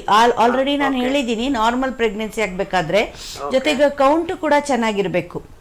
ಅದು ಪ್ರಾಬ್ಲಮ್ ಅಂತ ಹೇಳ್ತಿದ್ದಾರೆ ಅವರಲ್ಲಿ. ಅದೇ ಪ್ರಾಬ್ಲಮ್ ಅಂದ್ರೆ ಅದಕ್ಕೆ ಅರ್ಥ ಇಲ್ಲ, ನೀವು ವೈಜ್ಞಾನಿಕವಾಗಿ ಮಾತಾಡಬೇಕು. ಪ್ರಾಬ್ಲಮ್ ಅಂದ್ರೆ ಏನು, ನಿಮ್ಮ ರಿಪೋರ್ಟ್ ನಿಮ್ಮ ಕೈಲಿ ಇರುತ್ತಲ್ವಾ, ಮಾರ್ಫಾಲಜಿ ಎಷ್ಟಿದೆ, ಸ್ಪರ್ಮ್ ಕೌಂಟ್ ಎಷ್ಟಿದೆ, ಅದರದ್ದು ಫಾರ್ವರ್ಡ್ ಮೋಷನ್ ಎಷ್ಟಿದೆ, ನಿಮಗೆ ಗೊತ್ತಾಗದಿದ್ರೆ ನೀವು ಬಂಜೆತನ ಡಾಕ್ಟರ್ ಹತ್ರ ಹೋಗಿ ನೀವು ವಿವರವಾಗಿ ಕೇಳಿ, ನನ್ನ ಪ್ರಾಬ್ಲಮ್ ಏನು, ನನ್ನರಲ್ಲಿ ಯಾವುದು ಪ್ರಾಬ್ಲಮ್ಮು, ನನಗೆ ಡೀಟೇಲ್ ಆಗಿ ಎಕ್ಸ್ಪ್ಲೇನ್ ಮಾಡಿ, ನನಗೆ ಎಷ್ಟು ಕೌಂಟ್ ಇದ್ರೆ ನನಗೆ ಮಕ್ಕಳಾಗತ್ತೆ, ಈ ಕೌಂಟಲ್ಲಿ ನನಗೆ ಮಕ್ಕಳಾಗತ್ತಾ, ಮಕ್ಕಳಾಗಿಲ್ಲ ಅಂದ್ರೆ ನಾನು ನೆಕ್ಸ್ಟ್ ಪರಿಹಾರ ಮಾರ್ಗ ಏನು ನನಗೆ. ನೀವು ಪ್ರಾಬ್ಲಮ್ ಇದೆ ಅಂದ್ರೆ ನಮಗೆ ಅರ್ಥ ಆಗಲ್ಲ. Problem is many things can happen. ಆಯ್ತು, ಇದು ಒಂದನೇ ವಿಷಯ. ಎರಡನೇ ವಿಷಯ, ನಿಮ್ಗೆ ಆಲ್ರೆಡಿ ಮಗು ಇದೆಯಾ, ಅಬಾರ್ಷನ್ ಆಗಿದೆ ಗೊತ್ತಾಯ್ತು, ಬಟ್ ಈ 10 ವರ್ಷದ ಸುದೀರ್ಘ ವೈವಾಹಿಕ ಜೀವನದಲ್ಲಿ ನೀವು ಮಗುವನ್ನು ಪಡೆದಿದ್ದೀರಾ ಬೇರೆ? ಇಲ್ಲ. All right. ಸೊ ನೀವು ಏನ್ ಮಾಡ್ಬೇಕಂದ್ರೆ ನಿಮ್ಮ ವೈಫ್ಗೂ ಟೆಸ್ಟ್ ಮಾಡಿಸಿ, ಆಕೆಗೆ ಪ್ರಾಬ್ಲಮ್ ಇದೆಯಾ ನೋಡಿ. ಆಕೆಗೆ ಪ್ರಾಬ್ಲಮ್ ಇದ್ರೂ ಇಲ್ಲದಿದ್ರೂ ನೀವು ಬಂಜೆತನ ನಿವಾರಣಾ ತಜ್ಞರನ್ನು ನಿಮ್ಮ ಸಲುವಾಗಿ ಹೋಗಿ ನೋಡ್ಬೇಕು. ನೋಡಿ ನೀವು ಟ್ರೀಟ್ಮೆಂಟ್ ತಗೊಳ್ಬೇಕು. ನೀವು ಪ್ರೆಗ್ನೆನ್ಸಿ ಆಗೋ ಥರ ಮುಂದಿನ ಮಾರ್ಗ ಕಂಡು ಹಿಡಿದು ಒಟ್ಟಿನಲ್ಲಿ ನಿಮಗೆ ಪ್ರೆಗ್ನೆನ್ಸಿ ಆಗಬೇಕು. ಅಬಾರ್ಷನ್ ಆಗೋ ಟೈಮಲ್ಲಿ ಆಕೆ ರೋಲರ್ ನಂಬರ್ ಇತ್ತಲ್ಲ ಅದನ್ನ ನೋಡಿ ಕಾಲ್ ಮಾಡಿದೆ madam. Okay, fine. All right. Phone ಮಾಡಿದ್ದು ಒಳ್ಳೇದಾಯ್ತು. ನಿಮಗೆ ನಾವು ಇನ್ಫಾರ್ಮೇಶನ್ ಕೊಟ್ಟಿದ್ದೀವಿ ಅಂತ ತಿಳ್ಕೊಳ್ತೀನಿ. Thank you madam. All right, thank you. Thanks for calling. ನೀವು ಕೂಡ ವೀಕ್ಷಕರೇ ಈ ಕಾರ್ಯಕ್ರಮ ನೋಡ್ತಾ ಇದ್ದು ನಿಮ್ಮಲ್ಲಿ ಯಾವ್ದಾದ್ರು ಸಮಸ್ಯೆಗಳು ಕಾಣ್ತಾ ಇದ್ರೆ ಬಂಜೆತನದ ಕುರಿತಾಗಿ ಈ ಕೂಡಲೇ ಸ್ಕ್ರೀನ್ ಮೇಲೆ ಕಾಣ್ತಿರುವಂತಹ ನಂಬರ್ಗೆ ನೀವು ಕರೆಯನ್ನು ಮಾಡೋ ಮೂಲಕ ನೀವು ಡಾಕ್ಟರನ್ನು ನೇರವಾಗಿ ಭೇಟಿ ಆಗ್ಬೋದು ಮತ್ತು ಅವರ ಹಾಸ್ಪಿಟಲ್ಗೂ ಕೂಡ ನೀವು ಹೋಗ್ಬೋದು. ಅವರು ನಿಮಗೆ ಕಂಪ್ಲೀಟ್ ಆಗಿರುವಂತಹ ಡೀಟೇಲ್ಸನ್ನು ಕೊಡ್ತಾರೆ. ನಾವು ಮಾತನಾಡ್ತಾ ಇದ್ವಿ, ಈ ವೀರ್ಯಾಣು ಕ್ವಾಲಿಟಿ ಕಡಿಮೆ ಎಂತೆಂಥವ್ರಿಗಾಗುತ್ತೆ, ಎಂಥ ಗಂಡಸರಲ್ಲಿ ಆಗುತ್ತೆ ಅಂತ. ತುಂಬ ಇಂಪಾರ್ಟೆಂಟ್ ಇನ್ಫಾರ್ಮೇಷನ್ ಇದು. ಯಾಕಂದರೆ ನಾನು ಹೇಳಿದೆ ನೋಡಿ, ಫಸ್ಟ್ದು ಲ್ಯಾಪ್ಟಾಪು ಅವೆಲ್ಲ ಆಯಿತು, ಎರಡನೇದು ರೈತಾಪಿ ಬಂಧುಗಳಿಗೆ ಹೇಳಿದೆ, ಇನ್ನು ಮೂರನೇದು ಕಾರ್ಮಿಕರಿಗಾಗುತ್ತೆ. ಕಾರ್ಮಿಕರಂದರೆ ಯಾರು? ಈ ಮನೆ ಕೆಲಸ ಮಾಡೋಕ್ಕೆ ಟೈಲ್ಸು ಇದು ಮಾಡೋರು ಹುಡುಗರು, ಅದನ್ನು ಸರಿ ಮಾಡೋರು, ಆ ಥರದ ಜನಕ್ಕೂ ಆಗುತ್ತೆ. ಡ್ರೈವರ್ಸಿಗಾಗುತ್ತೆ, ಯಾಕಂದರೆ ಅವ್ರು ತುಂಬ ಹೊತ್ತು ಕೂತಿರ್ತಾರೆ ನೋಡಿ. ಈ ಡ್ರೈವರ್ಸ್ದು ಎರಡು ವಿಷಯ, ಒಂದು ತುಂಬ ಹೊತ್ತು ಕೂತಿರ್ತಾರೆ, ಅದರಿಂದ ಸ್ಪರ್ಮ್ ಕ್ವಾಲಿಟಿ ಯಾಕೆ ಡೌನ್ ಆಗುತ್ತೆ ಅಂದರೆ ಸೆಡೆಂಟ್ರಿ ಲೈಫ್ ಸ್ಟೈಲ್, ಅಂದರೆ ಆಲ್ ದ ಟೈಮ್ ಕೂತಿರೋದು ನಾಟ್ ಗುಡ್. ಸ್ಪರ್ಮ್ ಒಂದಕ್ಕೆ ಅಲ್ಲ, ಬೊಜ್ಜುತನ ಬರೋಕ್ಕಾಗಲಿ, ಕೈಕಾಲಿನಲ್ಲಿ ಬ್ಲಡ್ ಸರ್ಕ್ಯುಲೇಷನ್ ಸರಿಯಾಗಿ ಆಗದೇ ಇರೋಕ್ಕಾಗಲಿ, ಸ್ನಾಯುಗಳ ಶಕ್ತಿ ಕುಂದಕ್ಕಾಗಲಿ, ಇದು ಕೂತ್ಕೊಂಡೇ ಇರೋದು ಖಂಡಿತ ಒಳ್ಳೆಯದಲ್ಲ. ಇದು ಒಂದು. ಎರಡನೇದು ಏನಾಗುತ್ತೆ, ಆ ಸೀಟು ಕೂತ್ಕೊಂಡೇ ಇರುವಾಗ ಹೀಟ್ ಪ್ರೊಡ್ಯೂಸ್ ಆಗುತ್ತೆ. ಆ ಸೀಟ್ ಅಂದರೆ ಎಸ್ಪೆಷಲಿ ಆ ರೆಕ್ಸಿನ್ ಸೀಟು ಅಬ್ಸಾರ್ಬ್ ಮಾಡಲ್ಲ ಹೀಟು, ಕಾಟನ್ ಸೀಟ್ ಥರ ಇರಲ್ಲ, ಅದು ಹೀಟ್ ಪ್ರೊಡ್ಯೂಸ್ ಆಗಿ ಆ ಟೆಸ್ಟಿಸ್ ಅಲ್ಲೇ ಇರುತ್ತೆ. ಆಲ್ ದ ಟೈಮ್ ಅವ್ರು ಗಂಟೆಗಟ್ಟಲೆ ಓಡಿಸ್ತಾರೆ. ಎಸ್ಪೆಷಲಿ ಒಂದು ರಾಜ್ಯದಿಂದ ಇನ್ನೊಂದು ರಾಜ್ಯಕ್ಕೆ, ಚಂಡೀಗಢದಿಂದ ಕೇರಳಕ್ಕೆ ಹೋಗೋದು, ಆ ಲಾರಿ ಡ್ರೈವರ್ ಗಂಟೆಗಟ್ಟಲೆ ಲಾರಿ ಓಡಿಸ್ತಾ ಇರ್ತಾನೆ. ಸೊ ಕೂತು ಆ ಸ್ಪರ್ಮ್ಗಳು, ಆ ವೃಷಣಗಳು ಒತ್ತುತ್ತಾ ಇರುತ್ತೆ, ಹೀಟ್ ಪ್ರೊಡ್ಯೂಸ್ ಆಗುತ್ತೆ. ಸೊ ಸ್ಪರ್ಮ್ ಕ್ವಾಲಿಟಿ ಡ್ರೈವರಲ್ಲಿ ಕೂಡ ಕಡಿಮೆ ಆಗುತ್ತೆ. ಇನ್ನು ಬೇರೆ ಯಾವುದೇ ಫ್ಯಾಕ್ಟ್ರಿಯಲ್ಲಿ ವರ್ಕ್ ಮಾಡೋರು, ಒಟ್ಟಿನಲ್ಲಿ ನೀವು ಹೀಟಿಗೆ ಎಕ್ಸ್ಪೋಸ್ ಆಗ್ತಾ ಇದ್ದೀರಾ. ಹೀಟ್ ಅಂದರೆ ನೀವು ಹೇಳೋ ಥರ ಬಾಡಿ ಹೀಟ್ ಅಂತ ಹೇಳಲ್ಲ ನಾವು, ಉಷ್ಣಾಂಶ ಜಾಸ್ತಿ ಆಗುವಂಥದ್ದನ್ನು ನಾವು ಹೀಟ್ ಅಂತೀವಿ. ಟೆಂಪ್ರೇಚರ್ ಜಾಸ್ತಿ ಆಗೋದು ಅದು ಹೀಟು. ನೀವು ಹೇಳುವಂಥ ಹೀಟನ್ನು ನಾವು ಹೀಟ್ ಅಂತ ಹೇಳಲ್ಲ. ಒಟ್ಟಲ್ಲಿ ಈ ಡೈ ಫ್ಯಾಕ್ಟ್ರಿಗಳಲ್ಲಿ ಕೆಲಸ ಮಾಡೋರು ಅಥವಾ ಈ ಯಾವುದೇ ಥರದ ಫ್ಯಾಕ್ಟ್ರಿ ಆಗಿರಲಿ, ಅದರಲ್ಲಿ ಒಂದೇ ಉಷ್ಣಾಂಶ ಅಥವಾ ಕೆಮಿಕಲ್ಸ್ ಅಂದರೆ ಡೈ ಫ್ಯಾಕ್ಟ್ರಿ, ಕೆಮಿಕಲ್ ಫ್ಯಾಕ್ಟ್ರಿಗಳು, ಅಥವಾ ಈ ಫರ್ಟಿಲೈಸರ್ ಅಂತ ಫ್ಯಾಕ್ಟ್ರಿ, ಪೆಸ್ಟಿಸೈಡ್ ಅಂತ ಫ್ಯಾಕ್ಟ್ರಿ, ಅಥವಾ ಇನ್ನು ಅನೇಕ ಫ್ಯಾಕ್ಟ್ರಿಗಳು ಉಷ್ಣಾಂಶವನ್ನು ಅಥವಾ ಪೊಲ್ಯೂಷನ್ನು ಇದಕ್ಕೆ ಸಂಬಂಧಪಟ್ಟ ಫ್ಯಾಕ್ಟ್ರಿಗಳಲ್ಲಿ ಕೆಲಸ ಮಾಡುವಂಥ ಕಾರ್ಮಿಕರಿಗೆ ಕೂಡ ಇದು ಸ್ಪರ್ಮ್ ಕೌಂಟ್ ಡೌನ್ ಆಗುತ್ತೆ. ಸೊ ಅದಕ್ಕೆ ತಕ್ಕನಾಗಿ ಅವರು ಮನೆಗೆ ಬಂದ ತಕ್ಷಣ ವಾಶ್ ಮಾಡ್ಕೊಳ್ಳೋದು, ಆದಷ್ಟು ಅದರಿಂದ ದೂರ ಇರೋದು, ಅದನ್ನು ಯೂಸ್ ಮಾಡುವಾಗ ಕೆಲವು ಅಡೆತಡೆಗಳನ್ನು ಯೂಸ್ ಮಾಡೋದು, ಅರ್ಥಾತ್ ಗ್ಲೌ ಹಾಕ್ಕೊಳ್ಳೋದು. ಸೊ ಈ ಥರದನ್ನೆಲ್ಲ ಅವರು ಮಾಡಬೇಕಾಗತ್ತೆ. ಯಾಕೆಂದರೆ ಅಲ್ಟಿಮೇಟ್ಲಿ ಅವರ ದೇಹವನ್ನು ಅವರು ಕಾಪಾಡ ಕಾಪಾಡಬೇಕು. ಈ ಎಕ್ಸ್ರೇ ಟೆಕ್ನಿಷಿಯನ್ಗಳು, ಯಾವುದೇ CT ಸ್ಕ್ಯಾನು ಅಥವಾ ಎಕ್ಸ್ರೇ ಮಾಡುವಂಥ ಟೆಕ್ನಿಷಿಯನ್ಗಳು, ಇವರು ಆ ಲೆಡ್ ಗೌನ್ ಹಾಕ್ಕೋಬೇಕು. ಏಪ್ರನ್ ಬರುತ್ತೆ, ಆ ಲೆಡ್ ಏಪ್ರನ್ನು ಪ್ಲಸ್ ಥೈರಾಯ್ಡ್ ಗಾರ್ಡ್ ಅಂತ ಹೇಳ್ತೀವಿ, ಇದನ್ನೆಲ್ಲ ಹಾಕ್ಕೊಳ್ಬೇಕಾಗತ್ತೆ. ಸೊ ಈ ಥರದ್ದನ್ನೆಲ್ಲವನ್ನು ಅವರು ಫ್ಯಾಕ್ಟ್ರಿಯಲ್ಲಿ ಕೆಲಸ ಮಾಡೋದು ಒಂದು, ಬಟ್ ಮಾಡುವಾಗ ಆ ಕೆಲಸದಲ್ಲೇ ತನ್ಮಯರಾಗಿರೋದಕ್ಕಿಂತ ತಮ್ಮ ದೇಹದ ಬಗ್ಗೆ ಕೂಡ ಇದನ್ನು ಅವರು ಗಮನ ಹರಿಸಬೇಕಾಗತ್ತೆ. ಸೊ ಇಂಥ ಜನರಲ್ಲಿ ಈ ಸ್ಪರ್ಮ್ ಕೌಂಟು ಕಡಿಮೆ ಆಗುವಂಥ ಚಾನ್ಸು ಜಾಸ್ತಿ ಇರುತ್ತೆ. ಇನ್ನು ಟೀಚರ್ಸ್ಗಳು ತುಂಬ ಹೊತ್ತು ನಿಂತ್ಕೊಂಡು ಪಾಠ ಮಾಡೋದು ಮಕ್ಕಳಿಗೆ, ಅಥವಾ ಯಾವುದೋ ತುಂಬ ಹೊತ್ತು ನಿಂತು ಮಾಡುವಂಥ ಕೆಲಸದಲ್ಲಿ ಕೂಡ ಈ ವ್ಯಾರಿಕೋಸಿಲ್ ಅಂದರೆ ಆ ಸ್ಪರ್ಮ್ಯಾಟಿಕ್ ಕಾರ್ಡ್ ಎಳೆದು ಆ ಬ್ಲಡ್ ಸ್ಟೇಸಿಸ್ ಆಗಿ ವ್ಯಾರಿಕೋಸಿಲ್ ಅಂತ ಮುಂಚೆ ಹೇಳಿದೆ ನೋಡಿ, ಅದು ಆಗುವಂಥ ಚಾನ್ಸ್ ಕೂಡ ಜಾಸ್ತಿ. ಸೊ ಇದೆಲ್ಲ ಅವರವರ ಉದ್ಯೋಗಕ್ಕೆ ಸಂಬಂಧಪಟ್ಟು ಬರುವಂತಹ ತೊಂದರೆಗಳು. ಮ್ಯಾಮ್, ಇನ್ನು ಯೂಶ್ವಲ್ ಆಗಿ ಈ ಸ್ಪರ್ಮ್ ಕಲೆಕ್ಷನ್ ಮಾಡ್ತೀರಾ ನೀವು, ಅದನ್ನು ಯಾವ ರೀತಿ ಸೆಲೆಕ್ಷನ್ ಮಾಡ್ತೀರಾ, ಮತ್ತು ಅದನ್ನು ಯೂಶ್ವಲಾಗಿ ಡಾಕ್ಟರ್ಸ್ ಮಾಡ್ತೀರಾ ಅಥವಾ ಅದನ್ನು ಎಂಬ್ರಾಲಜಿಸ್ಟ್ ಮಾಡ್ತಾರಾ ಮ್ಯಾಮ್? ಅದ್ರ ಬಗ್ಗೆ ಹೇಳೋದಾದರೆ ಇಬ್ಬರು ಮಾಡಲ್ಲ. ನಾವು ಈ ಸ್ಪರ್ಮ್ ಅಂದರೆ ಸೆಮೆನ್ ಕಲೆಕ್ಟ್ ಮಾಡ್ತೀವಿ, ಸ್ಪರ್ಮ್ ಅಂತ ನಾವು ಕಲೆಕ್ಟ್ ಮಾಡಲ್ಲ. Because semen contains sperm. ಆಯಿತು, ಸೆಮೆನ್ ಕಲೆಕ್ಟ್ ಮಾಡ್ತೀವಿ.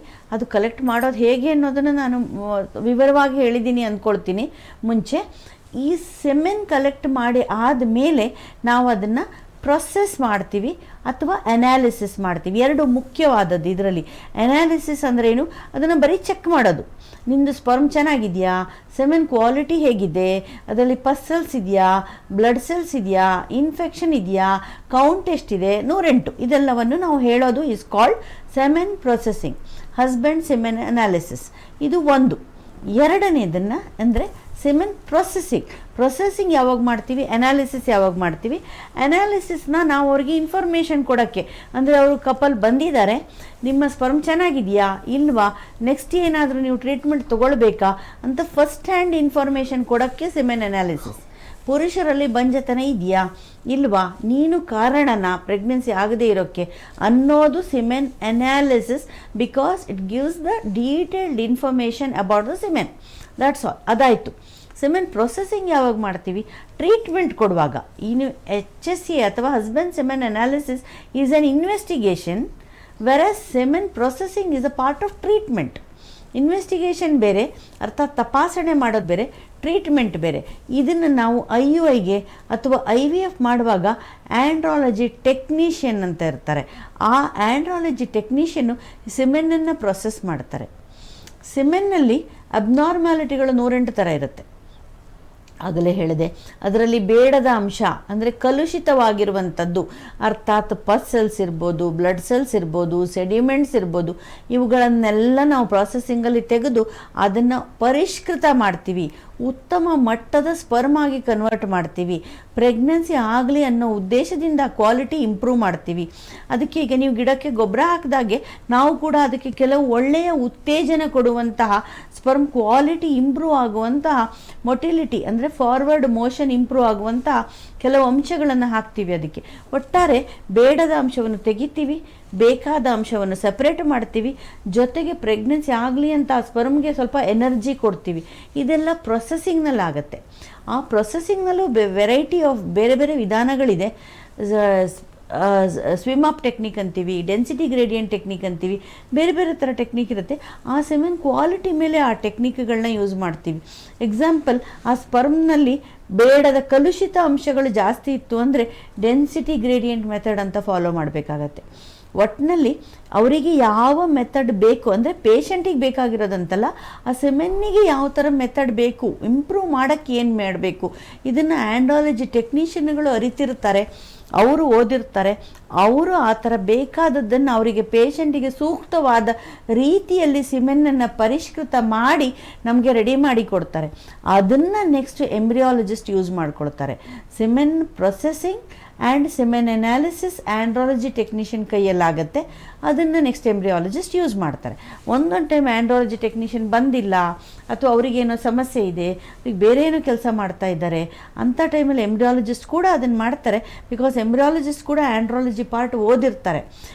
Most of the times andrology technician ಅದನ್ನು ಯೂಸ್ ಮಾಡಿಕೊಂಡು ಅದನ್ನು ಪ್ರೊಸೆಸ್ ಮಾಡಿ ಎಂಬ್ರಿಯಾಲಜಿಸ್ಟ್ ಕೈಗೆ ಕೊಟ್ಟ ಮೇಲೆ ಎಂಬ್ರಿಯಾಲಜಿಸ್ಟ್ ನೆಕ್ಸ್ಟ್ ಆ ಸೆಮೆನ್ ಸ್ಯಾಂಪಲ್ನ IVFಗೆ ಅಥವಾ ICSIಗೆ ಯೂಸ್ ಮಾಡ್ಕೊಳ್ತಾರೆ.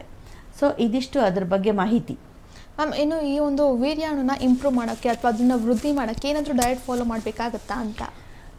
ಇದು ಬಹಳಷ್ಟು ಜನ ಕೇಳ್ತಾರೆ ಈ ಪ್ರಶ್ನೆ. ಇದಕ್ಕೆ ನಾನು ಮುಂಚೆ ಉತ್ತರವನ್ನು ಕೊಟ್ಟಿದ್ದೀನಿ.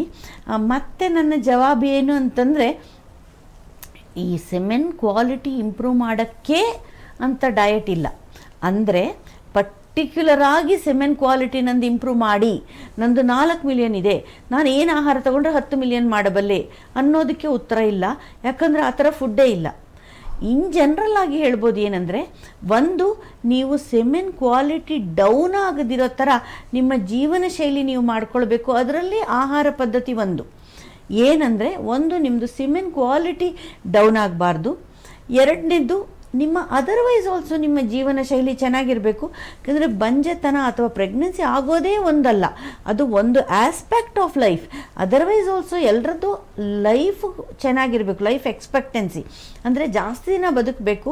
ಬದುಕೋದು ಒಂದೇ ಅಲ್ಲ, ಆಯುಸ್ಸು ಒಂದೇ ಅಲ್ಲ, ಆರೋಗ್ಯನೂ ಇರಬೇಕು ಅಲ್ಲಿ ತನಕ. ಈಗ ಒಂದು ಮನುಷ್ಯ 75 ವರ್ಷ ಬದುಕದ ಅಂದರೆ ಹಾಸಿಗೆ ಮೇಲೆ 75 ವರ್ಷ ಕಳೆಯೋದಲ್ಲ.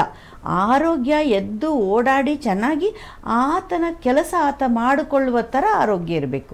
ಸೊ ಜೀವನ ಶೈಲಿ ಅಥವಾ ನಮ್ಮ ಆಹಾರ ಪದ್ಧತಿ ಅನ್ನೋದು ಬಂಜೆತನಕ್ಕೆ ಮಾತ್ರ ಸೀಮಿತ ಅಲ್ಲ, ಬೇರೆದಕ್ಕೂ ಇಂಪಾರ್ಟೆಂಟ್. ಆಯಿತು, ಬಂಜೆತನದ ಬಗ್ಗೆ ಮಾತ್ರ ಮಾತನಾಡೋಣ ಅಂತಂದರೆ, ಆಹಾರ ಶೈಲಿಯಲ್ಲಿ ಏನು ಉತ್ತಮವಾಗಿರಬೇಕಂದ್ರೆ, ನನ್ನ ರಿಕ್ವೆಸ್ಟ್ ಏನು ಅಂದರೆ, ನನ್ನ ಮಾತು ಎಲ್ಲರಿಗೂ ಸಮ್ಮತವಾಗಿಲ್ಲದೆ ಇರ್ಬೋದು, ಬಟ್ ಆದಷ್ಟು ಇದು ಅಧ್ಯಯನದ ಮೇಲೆ ಹೇಳುತ್ತಿರೋದು, ನನ್ನ ಒಬ್ಬಳದೇ ಅಭಿಪ್ರಾಯ ಅಲ್ಲ. ಆದಷ್ಟು ಸಸ್ಯಾಹಾರಿಗಳಾಗಿರಿ. ಸಸ್ಯಾಹಾರ ನಮ್ಮ ಆರೋಗ್ಯಕ್ಕೆ ಒಳ್ಳೆಯದು. Because lot of anti accidents ಅಂತ ಏನು ಹೇಳ್ತೀವಿ, ಅಂದರೆ ದೇಹದಲ್ಲಿ ಪ್ರೊಡ್ಯೂಸ್ ಆಗುವಂಥ ಕಲ್ಮಶವನ್ನು ತೆಗೆಯುವಂತಹ ಒಂದು ಅಂಶ, ನಿರ್ಜಲೀಕರಣ ಅಂತ ಏನು ಹೇಳ್ತೀವಿ, that is called anti accidents. ಅದು ಮಾಡೋಕ್ಕೆ ಸಸ್ಯಾಹಾರದಲ್ಲಿ ತುಂಬ ಬೇಕಾದಷ್ಟು ಪ್ರಾಡಕ್ಟ್ಸ್ ಇದೆಯಂತೆ. ಸೊ ಸಸ್ಯಾಹಾರ ಮನುಷ್ಯನ ದೇಹಕ್ಕೆ ಸೂಕ್ತವಾದ ಆಹಾರ ಒಂದು. ಎರಡನೇದು, ಸಸ್ಯಾಹಾರ ಅಂದರೆ ನೀವು ಹಣ್ಣು, ತಾಜಾ ಹಣ್ಣು, ತಾಜಾ ತರಕಾರಿ, ಹಸಿರು ತರಕಾರಿ, ಸೊಪ್ಪುಗಳು, ದ್ವಿದಳ ಧಾನ್ಯಗಳು, ಇವುಗಳನ್ನ ಜಾಸ್ತಿ ಯೂಸ್ ಮಾಡಿ. ಆಹಾರದಲ್ಲಿ ನೀವು ಅದನ್ನು ಬೇಯಿಸೋದಕ್ಕಿಂತ ಹಸಿಯಾದ ತಾಜಾ ಆಹಾರ ತಗೊಳ್ಳಿ. ತರಕಾರಿ ಆದಷ್ಟು ಹಸಿಯಾಗಿ ತಗೊಳ್ಳಿ. ಅದನ್ನು ಸಲಾಡ್ ಮಾಡಿ ಅಥವಾ ಕೋಸಂಬರಿ ಮಾಡಿ ತಗೊಳ್ಳಿ. ಆ ತರಕಾರಿಯನ್ನು ನೀವು ಹಾಗೇ ತಿನ್ನಕ್ಕೆ ನಿಮ್ಗೆ ಆಗದೆ ಹೋದರೆ ಅದಕ್ಕೆ ಉಪ್ಪು, ಮೆಣಸಿನ ಪುಡಿ ಈ ಥರವನ್ನು ಅದನ್ನು ನೀವು ನಿಮಗೆ ಬೇಕಾದ ಥರ ಸ್ವಾರಸ್ಯಕರ ಮಾಡಿ, ರುಚಿಕರ ಮಾಡಿ ತಗೊಳ್ಳಿ. ಅದಕ್ಕೆ ನೀವು ಬೇಕಾದರೆ ದ್ವಿದಳ ಧಾನ್ಯಗಳನ್ನು ಸೇರಿಸ್ಕೊಂಡು ಕೋಸಂಬರಿ ಅಥವಾ ಸಲಾಡ್ ಮಾಡಿ ತಗೊಳ್ಳಿ. ದ್ವಿದಳ ಧಾನ್ಯಗಳನ್ನು ಉಪಯೋಗಿಸೋದು ಯಾಕಂದರೆ, ದ್ವಿದಳ ಧಾನ್ಯ ಒಂದೇ ಅಲ್ಲ, ಅದನ್ನು ನಾವು ಮೊಳಕೆ ಕಟ್ಟಿಸಿ ಯೂಸ್ ಮಾಡಬೇಕು. ಮೊಳಕೆ ಕಟ್ಟಿದ ದ್ವಿದಳ ಧಾನ್ಯ, ಹೆಸರು ಕಾಳು, ಕಡಲೆಕಾಳು, ಈ ಥರ ಕಾಳುಗಳನ್ನು ನೀವು ಯೂಸ್ ಮಾಡಿದರೆ ಏನಾಗುತ್ತೆ ಅಂದರೆ, ಅದು ತಾಜಾವಾಗಿರೋದೊಂದು, ಸಸ್ಯಾಹಾರ ಒಂದು, ಪ್ರೋಟೀನ್ ಯುಕ್ತ ಒಂದು. ಅದನ್ನು ಮೊಳಕೆ ಕಟ್ಟಿಸಿದ್ರೆ ಪ್ರೋಟೀನ್ ಇನ್ನೂ ಜಾಸ್ತಿ ಆಗುತ್ತೆ, ವೃದ್ಧಿ ಆಗುತ್ತೆ. ಕಾಳಿನಲ್ಲೇ ಪ್ರೋಟೀನ್ ರಿಚ್ ಇರುತ್ತದು. ಪ್ಲಸ್ ಅದನ್ನು ಮೊಳಕೆ ಕಟ್ಟಿಸೋದು 2 ದಿವಸ, 1.5 ದಿವಸ ಈ ಥರ ಮೊಳಕೆ ಕಟ್ಟಿಸಿ ಅದನ್ನು ನೀವು ತಾಜಾವಾಗಿ ಯೂಸ್ ಮಾಡಬೇಕು. ಮತ್ತು ಅದನ್ನು ಬೇಯಿಸಬೇಡಿ, ಅದನ್ನು ನೀವು ತಾಜಾ ಹಸಿಯಾಗಿಯೇ ಯೂಸ್ ಮಾಡಿ. ಸೊ ಇದು ಒಂದು. ಇನ್ನೂ ಏನಂದರೆ, ನೀವು ಪ್ರೋಟೀನ್ ಭರಿತ ಬೇರೆ ಆಹಾರಗಳನ್ನು ತಗೊಳ್ಳಿ. ಪ್ರೋಟೀನ್ ಯುಕ್ತ ಅಂದರೆ ಬೇಳೆ, ಕಾಳು, ನಿಮ್ಮ ತೊಗರಿ ಬೇಳೆ, ನಿಮ್ಮ ಹೆಸರು ಬೇಳೆ, ಉದ್ದಿನ ಬೇಳೆ, ಈ ಥರ ಬೇಳೆಗಳನ್ನ ತಗೊಳ್ಳಿ. ಸಸ್ಯಾಹಾರ ಪ್ಲಸ್ ಮೊಳಕೆ ಕಟ್ಟಿದ ಆಹಾರ ಪ್ಲಸ್ ತಾಜಾ ಹಣ್ಣು ತರಕಾರಿಗಳಲ್ಲದೆ ನೀವು ಕೆಲವುಗಳನ್ನು ವರ್ಜ್ಯ ಮಾಡಬೇಕಂದ್ರೆ ನೀವು ಬಿಡಬೇಕು. ಏನು, ಆದಷ್ಟು ಎಣ್ಣೆ, ತುಪ್ಪ, ಜಿಡ್ಡಿನ ಪದಾರ್ಥ, ಕಾರ್ಬೋಹೈಡ್ರೇಟಲ್ಲಿ ಏನಿರುತ್ತೆ ಅಂದರೆ, ನೀವು ಅಕ್ಕಿ ಅಥವಾ ನೀವು ಈ ಗೋಧಿ ಇವು ಕಡಿಮೆ ತಗೊಳ್ಬೇಕು. ಈ ಗೋಧಿ ಅನ್ನೋದು ದ್ವಿದಳ ಧಾನ್ಯ ಅಲ್ಲ. ಇದು ಅಂದರೆ 2 ದಳ ಇರಲ್ಲ, ಇದು ಸಿಂಗಲ್ ದಳ ಇರುವಂಥದ್ದು. ಸೊ ಈ ಅಕ್ಕಿ ಇದು ದ್ವಿದಳ ಧಾನ್ಯ ಅಲ್ಲ. ಈ ದ್ವಿದಳ ಧಾನ್ಯ ಜಾಸ್ತಿ ತಗೊಳ್ಳಿ. ಅಕ್ಕಿ ಪ್ಲಸ್ ಗೋಧಿ ಇವು ಅರ್ಥಾತ್ ಅನ್ನ, ಚಪಾತಿ ಕಡಿಮೆ ತಗೊಳ್ಳಿ. ನೀವು ಬೇಳೆ, ಮೊಳಕೆ ಕಟ್ಟಿದ ಕಾಳು, ದ್ವಿದಳ ಧಾನ್ಯ ಜಾಸ್ತಿ ತಗೊಳ್ಳಿ. ಅದಲ್ಲದೆ ನಿಮ್ಮ ಆಹಾರದಲ್ಲಿ ಹಾಲು, ಅದರಲ್ಲಿ ಕೂಡ ನೀವು ಜಿಡ್ಡಿನ ಪದಾರ್ಥ ತೆಗೆದಿರಬೇಕು, ಕೆನೆ ತೆಗೆದಿರಬೇಕು. ಬೆಣ್ಣೆ, ತುಪ್ಪ ಒಳ್ಳೆಯದಲ್ಲ. ಹಾಲಿನಿಂದ ಬರುವಂಥ ಬೆಣ್ಣೆ, ತುಪ್ಪ ಒಳ್ಳೆಯದಲ್ಲ. ಹಾಲು ಒಳ್ಳೆಯದು. ಪ್ರೋಟೀನ್ ಭರಿತ ಆಗಿರುವಂತಹ ಪನ್ನೀರ್ ಒಳ್ಳೆಯದು. ಸೊ ಕಾರ್ಬೋಹೈಡ್ರೇಟ್, ಫ್ಯಾಟು ಕಡಿಮೆ ಇರಬೇಕು. ಪ್ರೋಟೀನ್ ಅಂಶ ನಿಮ್ಮ ಆಹಾರದಲ್ಲಿ ಜಾಸ್ತಿ ಇರಬೇಕು. ಆ ಥರ ಆಹಾರ ನೀವು ಉಪಯೋಗಿಸ್ಬೇಕು. ಇದರಿಂದ ನಿಮ್ಮ ಸ್ಪರ್ಮ್ ಕ್ವಾಲಿಟಿಗೂ ನಿಮಗೆ ಸ್ವಲ್ಪ ತಕ್ಕ ಮಟ್ಟಿಗೆ ಇಂಪ್ರೂವ್ ಆಗುತ್ತೆ. ಅಥವಾ ಚೆನ್ನಾಗಿರೋ ಸ್ಪರ್ಮ್ ಹಾಳಾಗದಿರೋ ಥರ ನೋಡ್ಕೊಳ್ಳೋದಕ್ಕೆ, ಡಿಟೀರಿಯರೇಟ್ ಆಗದಿರೋ ಥರ ನೋಡ್ಕೊಳ್ಳೋಕ್ಕೆ ಇದು ಒಂದು ವಿಧಾನ. ಅಲ್ಲದೆ ನಿಮ್ಮ ಬಂಜೆತನ ತೊಂದರೆಗೆ ಬಿಟ್ಟು ಬಿಯಾಂಡ್ ದ್ಯಾಟ್, ಅಂದರೆ ನಿಮ್ಮ ಜೀವನ ಶೈಲಿ, ನಿಮ್ಮ ಉತ್ತಮ ಆರೋಗ್ಯಕ್ಕೆ ಕೂಡ ಇದು ಇಂಪಾರ್ಟೆಂಟು.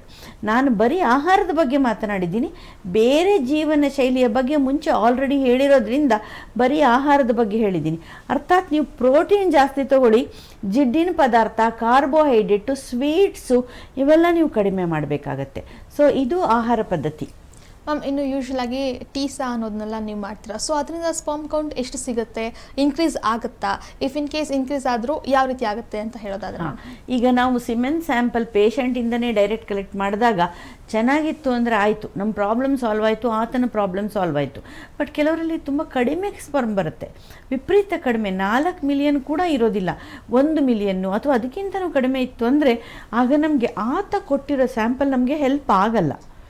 ನಾವೇನು ಮಾಡ್ತೀವಿ, ಆಗ ಉತ್ತಮ ಸ್ಪರ್ಮ್ಗಳು ನಮಗೆ ಬೇಕು ಅಂತ ನಾವು ಟೀಸಾ ಮಾಡ್ತೀವಿ. ಇದು ತುಂಬ ಕಡಿಮೆ ಸ್ಪರ್ಮ್, ಕೆಲವಷ್ಟೇ ಸ್ಪರ್ಮ್ ಇದೆ, 1 ಮಿಲಿಯನ್ ಕೂಡ ಇಲ್ಲ, ಕೆಲವಷ್ಟೇ ಸ್ಪರ್ಮ್ ಇದೆ ಅನ್ನೋರಲ್ಲಿ, ಅಥವಾ ಟೋಟಲಿ ಸ್ಪರ್ಮೇ ಇಲ್ಲ ಅನ್ನೋರಲ್ಲಿ ಕೂಡ ನಾವು ಈ ಟೆಸ್ಟಿಸಿಂದ ಡೈರೆಕ್ಟಾಗಿ ತೆಗೆದಾಗ ನಮಗೆ ಕೆಲವು ಸ್ಪರ್ಮ್ಗಳು ಸಿಗುತ್ತೆ. ಈ ಥರ ಸಿಕ್ಕಿದ ಸ್ಪರ್ಮ್ಗಳಲ್ಲಿ ನಾವು ನ್ಯಾಚುರಲ್ ಪ್ರೆಗ್ನೆನ್ಸಿ ಎಕ್ಸ್ಪೆಕ್ಟ್ ಮಾಡೋಕ್ಕಾಗಲ್ಲ, ನಾವು IUIಯಿಂದ ಪ್ರೆಗ್ನೆನ್ಸಿ ಆಗೋದು ಕೂಡ ಎಕ್ಸ್ಪೆಕ್ಟ್ ಮಾಡೋಕ್ಕಾಗಲ್ಲ, IVF ಇಂದ ಕೂಡ ಪ್ರೆಗ್ನೆನ್ಸಿ ಆಗಲ್ಲ. ಇದು ಮೂರನ್ನು ದಾಟಿ ಆತ ಇಕ್ಸಿ ಅಂದರೆ ಆಗಲೇ ಹೇಳಿದ್ದೀನಿ, ಇಂಟ್ರಾಸೈಟೋಪ್ಲಾಸ್ಮಿಕ್ ಸ್ಪರ್ಮ್ ಇಂಜೆಕ್ಷನ್ ಅನ್ನೋದಕ್ಕೆ ಆತ ಅವಲಂಬಿತನಾಗಿರಬೇಕು. ಅದು ಒಂದೇ ವಿಧಾನದಿಂದ ಪ್ರೆಗ್ನೆನ್ಸಿ ಆಗುವಂಥ ಚಾನ್ಸ್ ಇರೋದು.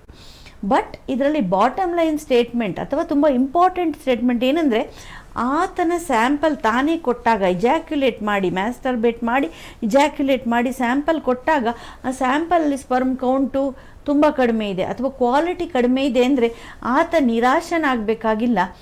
ಈ ವಿಜ್ಞಾನ ಹೇಗೆ ಮುಂದುವರೆದಿದೆ, ವಿಜ್ಞಾನ ಹೇಗೆ ಆವಿಷ್ಕಾರಗೊಂಡು ನಮಗೆ ಆತ ಏನು ಅಜೂಸ್ಪರ್ಮಿಯಾ ಅಂದರೆ ಸಿಮೆನ್ನಲ್ಲಿ 1 ಸ್ಪರ್ಮ್ ಇಲ್ಲ ಅಂತ ಇಜಾಕ್ಯುಲೇಟೆಡ್ ಸ್ಯಾಂಪಲಲ್ಲಿ ಬಂದರೂ ಕೂಡ ನಾವು ಈ ಟೀಸಾ, ಟೀಸೆ, ಪೀಸಾ ಅಂದರೆ ಒಟ್ಟಾರೆ ನಿಮಗೆ ಹೇಳಬೇಕಂತಂದರೆ, ಸಾಮಾನ್ಯ ಜನರಿಗೆ ಹೇಳಬೇಕಂದ್ರೆ ಟೆಸ್ಟಿಸಿಂದ ಡೈರೆಕ್ಟಾಗಿ ನಾವು ಸ್ಪರ್ಮ್ಗಳನ್ನ ಹೀರೋದು.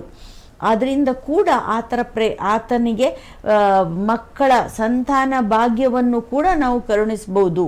ಅಂದರೆ ಸ್ಯಾಂಪಲ್ ಚೆನ್ನಾಗಿಲ್ಲ ಅಂದ ಮಾತ್ರಕ್ಕೆ ನಿನ್ನಿಂದ ಪ್ರೆಗ್ನೆಂಟ್ ಆಗಲ್ಲ ನಿನ್ನ ಹೆಂಡ್ತಿ ಅಂತ ನಾವು ಹೇಳಕ್ಕೆ ಬರಲ್ಲ. ಸ್ಯಾಂಪಲ್ ಚೆನ್ನಾಗಿಲ್ಲದೆ ಇದ್ರೂ ನೆಕ್ಸ್ಟ್ ಸ್ಟೆಪ್ಪಿಗೆ ಹೋಗೋಣ, ಟೀಸಾ ಮಾಡಿ ನೋಡೋಣ, ಅದರಿಂದ ಬಂದರೆ ನಿನಗೆ ಗ್ರೇಟೆಸ್ಟ್ ಅಡ್ವಾಂಟೇಜ್. ನಿಮಗನ್ನಿಸ್ಬೋದು ಡೋನರ್ ಸ್ಯಾಂಪಲ್ಗೆ ಹೋಗ್ಬೋದಲ್ವಾ, ಬೇರೆಯವ್ರ ಸ್ಯಾಂಪಲ್ ತೊಗೊಳ್ಬೋದಲ್ವಾ, ಚೆನ್ನಾಗಿರೋದು, ಯಾತಕ್ಕೆ ಈ ಟೀಸಾ ಗೀಸಾ ಎಲ್ಲ ಬೇಕು, ಇದರಿಂದ ಚಾನ್ಸ್ ಕಡಿಮೆ ಅಂತೀರಾ, ಇದರಿಂದ ಕಾಸು ಜಾಸ್ತಿ ಖರ್ಚಾಗುತ್ತೆ ಅಂತೀರಾ, IVFಗೆ ಹೋಗಬೇಕು ಅಂತೀರಾ ಅಂತ ಎಲ್ಲ ಹೇಳ್ಬೋದು ನೀವು. ಆದರೂ ಕೂಡ ಒಂದು ವಿಷಯ ಗಮನವಿಟ್ಟು ಕೇಳಿ ವೀಕ್ಷಕರೇ, ಏನಂದರೆ ಟೀಸಾದಿಂದ ನಿನ್ನ ಹತ್ರ ಕೆಲವು ಸ್ಪರ್ಮ್ ಬಂತು ಅಂದರೆ ಅದನ್ನು ಯೂಸ್ ಮಾಡಿ ನಾವು ನಿಮ್ಮ ವೈಫು ಪ್ರೆಗ್ನೆಂಟ್ ಆದರೆ ಅದಕ್ಕಿಂತ ದೊಡ್ಡ ಭಾಗ್ಯ ಯಾವುದಿಲ್ಲ ನಿಮಗೆ. ಯಾಕಂದರೆ ನೀನೇ ಮಗುವಿನ ತಂದೆ, you are the genetic parent of that child. ಇದು ಅತ್ಯಂತ ದೊಡ್ಡ ಲಾಭ ನಿಮಗೆ. ಸೊ ಆದ್ದರಿಂದ ನೀವು ಒಂದು ಈ ಸೆಮೆನ್ ಸ್ಯಾಂಪಲಲ್ಲಿ ಏನು ವೀರ್ಯ ಬಂದಿಲ್ಲ ಅಂದರೆ ನಿರಾಶರಾಗಬೇಡಿ, ನೆಕ್ಸ್ಟ್ ಸ್ಟೆಪ್ ಏನಿದೆ ಅಂತ ನಿಮ್ಮ ಡಾಕ್ಟರ್ ಹತ್ರ ಕೇಳಿ. ಎರಡನೇದ್ದು, ಅದರಿಂದ ಪ್ರೆಗ್ನೆಂಟ್ ಆದರೆ ನಿಮ್ಮ wife you are the true parent of that child, you are the genetic parent of that child. So ಇದು 2 ಮಾಹಿತಿಗಳನ್ನ ನೀವು ಅರ್ಥ ಮಾಡ್ಕೊಳ್ಳಿ. ಮ್ಯಾಮ್, ಇನ್ನು ಇದರಲ್ಲಿ ಸಕ್ಸಸ್ ರೇಟ್ ಎಷ್ಟಿರುತ್ತೆ ಅಂತ ಮ್ಯಾಮ್? ಡೆಫಿನೆಟ್ಲಿ ನ್ಯಾಚುರಲ್ ಆಗಿ ತಾನೇ ಕೊಟ್ಟ ಸ್ಯಾಂಪಲ್ ಚೆನ್ನಾಗಿದೆ, ಅದರಲ್ಲಿ ಸ್ಪರ್ಮ್ಗಳು ವಿಪುಲವಾಗಿವೆ, ಹೇರಳವಾಗಿವೆ ಅನ್ನೋಷ್ಟಂತೂ ರಿಸಲ್ಟ್ ಬರೋದಿಲ್ಲ. ಆದರೂ something is better then nothing. ಎಲ್ಲರಿಗೂ ಆಗದೆ ಹೋದರೂ ಕೆಲವರಿಗಾದರೂ ಆಗುತ್ತಲ್ಲ. ಈಗ 10 ಜನ ತೊಗೊಂಡ್ರೆ ತಾನೇ ಸ್ಯಾಂಪಲ್ ಕೊಟ್ಟರೆ 8 ಜನ ಪ್ರೆಗ್ನೆಂಟ್ ಆದರೆ, ಈ ಥರ ಸ್ಯಾಂಪಲ್ ನಾವು ಟೀಸಾದಿಂದ ಸ್ಯಾಂಪಲ್ ತೊಗೊಂಡಾಗ ಅದರಲ್ಲೊಂದು 2-3 ಜನಕ್ಕಾದರೂ ನಾವು ಪ್ರೆಗ್ನೆನ್ಸಿ ಮಾಡ್ಬೋದಲ್ಲ. ಸೊ 2-3 ಜನ ಆದರೂ ಅದರ ಲಾಭವನ್ನು ಪಡಿಬೋದು. ಯೂಶ್ವಲಿ ಓವರ್ ಆಲ್ ಸಕ್ಸಸ್ಸು IVFನಲ್ಲಿ ಸ್ಯಾಂಪಲ್ ಚೆನ್ನಾಗಿತ್ತು ಅಂತಂದರೆ ನಾವು 50ರಿಂದ 55% ಕೊಟ್ಟರೆ ಈ ಟೀಸಾ ಮಾಡಿ ಸ್ಯಾಂಪಲ್ ತೆಗೆದು ಇಕ್ಸಿನೇ ಮಾಡಬೇಕಾಗತ್ತೆ. ಮತ್ತೊಂದು ಸತಿ ಹೇಳ್ತೀನಿ, ಬೇರೆ ಯಾವ ವಿಧಾನನೂ ಇಲ್ಲ. ಬಟ್ ಇಕ್ಸಿ ಮಾಡಿದಾಗ that is a maximum treatment I can give you or anybody can give you rather. So ಮಾಡಿದಾಗ ನಿಮಗೆ ಸಕ್ಸಸ್ ರೇಟ್ 30ರಿಂದ 35% ಬರುತ್ತೆ.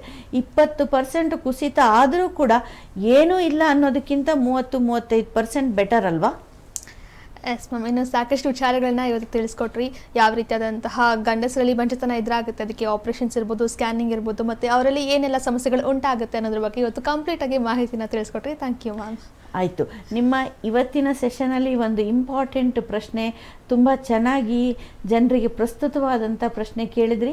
ಏನಂದರೆ ಈ ಸೆಮೆನ್ ಸ್ಯಾಂಪಲ್ ಅಬ್ನಾರ್ಮ್ಯಾಲಿಟಿ ಅಥವಾ ಕೌಂಟ್ ಕಡಿಮೆ ಇರೋದು ಯಾರಲ್ಲಿರುತ್ತೆ, ಯಾತಕ್ಕಿರುತ್ತೆ, ಎಲ್ಲ ಜನರಲ್ಲಿ ಇರುತ್ತಾ ಅನ್ನೋದು ನನ್ನ ಪ್ರಕಾರ ಜನರಿಗೆ ಬಹಳ ಉಪಯುಕ್ತವಾದ ಮಾಹಿತಿ ಅಂದ್ಕೊಳ್ತೀನಿ.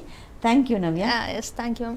ಎಸ್, ನೋಡಿದ್ರಲ್ಲ ವೀಕ್ಷಕರೇ, ಯಾವ ರೀತಿಯಾದಂತಹ ಬಂಜತನ ಗಂಡಸರಲ್ಲಿ ಕಾಣುತ್ತೆ, ಮತ್ತು ಯಾವ ಯಾವ ವರ್ಗದ ಗಂಡಸರಲ್ಲಿ ಯಾವ ರೀತಿಯಾದಂತಹ ಸಮಸ್ಯೆ ಉಂಟಾಗುತ್ತೆ, ಮತ್ತು ಎಲ್ಲದ್ರ ಬಗ್ಗೆ ಇವತ್ತು ಡಾಕ್ಟರ್ ಕಂಪ್ಲೀಟಾಗಿ ಮಾಹಿತಿಯನ್ನು ತಿಳಿಸ್ಕೊಟ್ರು. ಇಫ್ ಇನ್ ಕೇಸ್ ನಿಮ್ಮಲ್ಲೂ ಕೂಡ ಯಾವುದಾದ್ರೂ ಬಂಜತನದ ಕುರಿತಾಗಿ ಸಮಸ್ಯೆಗಳನ್ನು ಎದುರಿಸ್ತಾ ಇದ್ದರೆ ನೀವು ಈ ಕೂಡಲೇ ಸ್ಕ್ರೀನ್ ಮೇಲೆ ಕಾಣ್ತಿರುವಂತಹ ನಂಬರ್ಗೆ ನೀವು ಕರೆಯನ್ನು ಮಾಡೋ ಮೂಲಕ ನೀವು ಡಾಕ್ಟರನ್ನು ಭೇಟಿಯಾಗ್ಬೋದು, ಮತ್ತು ಡಾಕ್ಟರ್ ಹಾಸ್ಪಿಟಲ್ಗೂ ಕೂಡ ನೀವು ನೇರವಾಗಿ ಭೇಟಿಯಾಗ್ಬೋದು.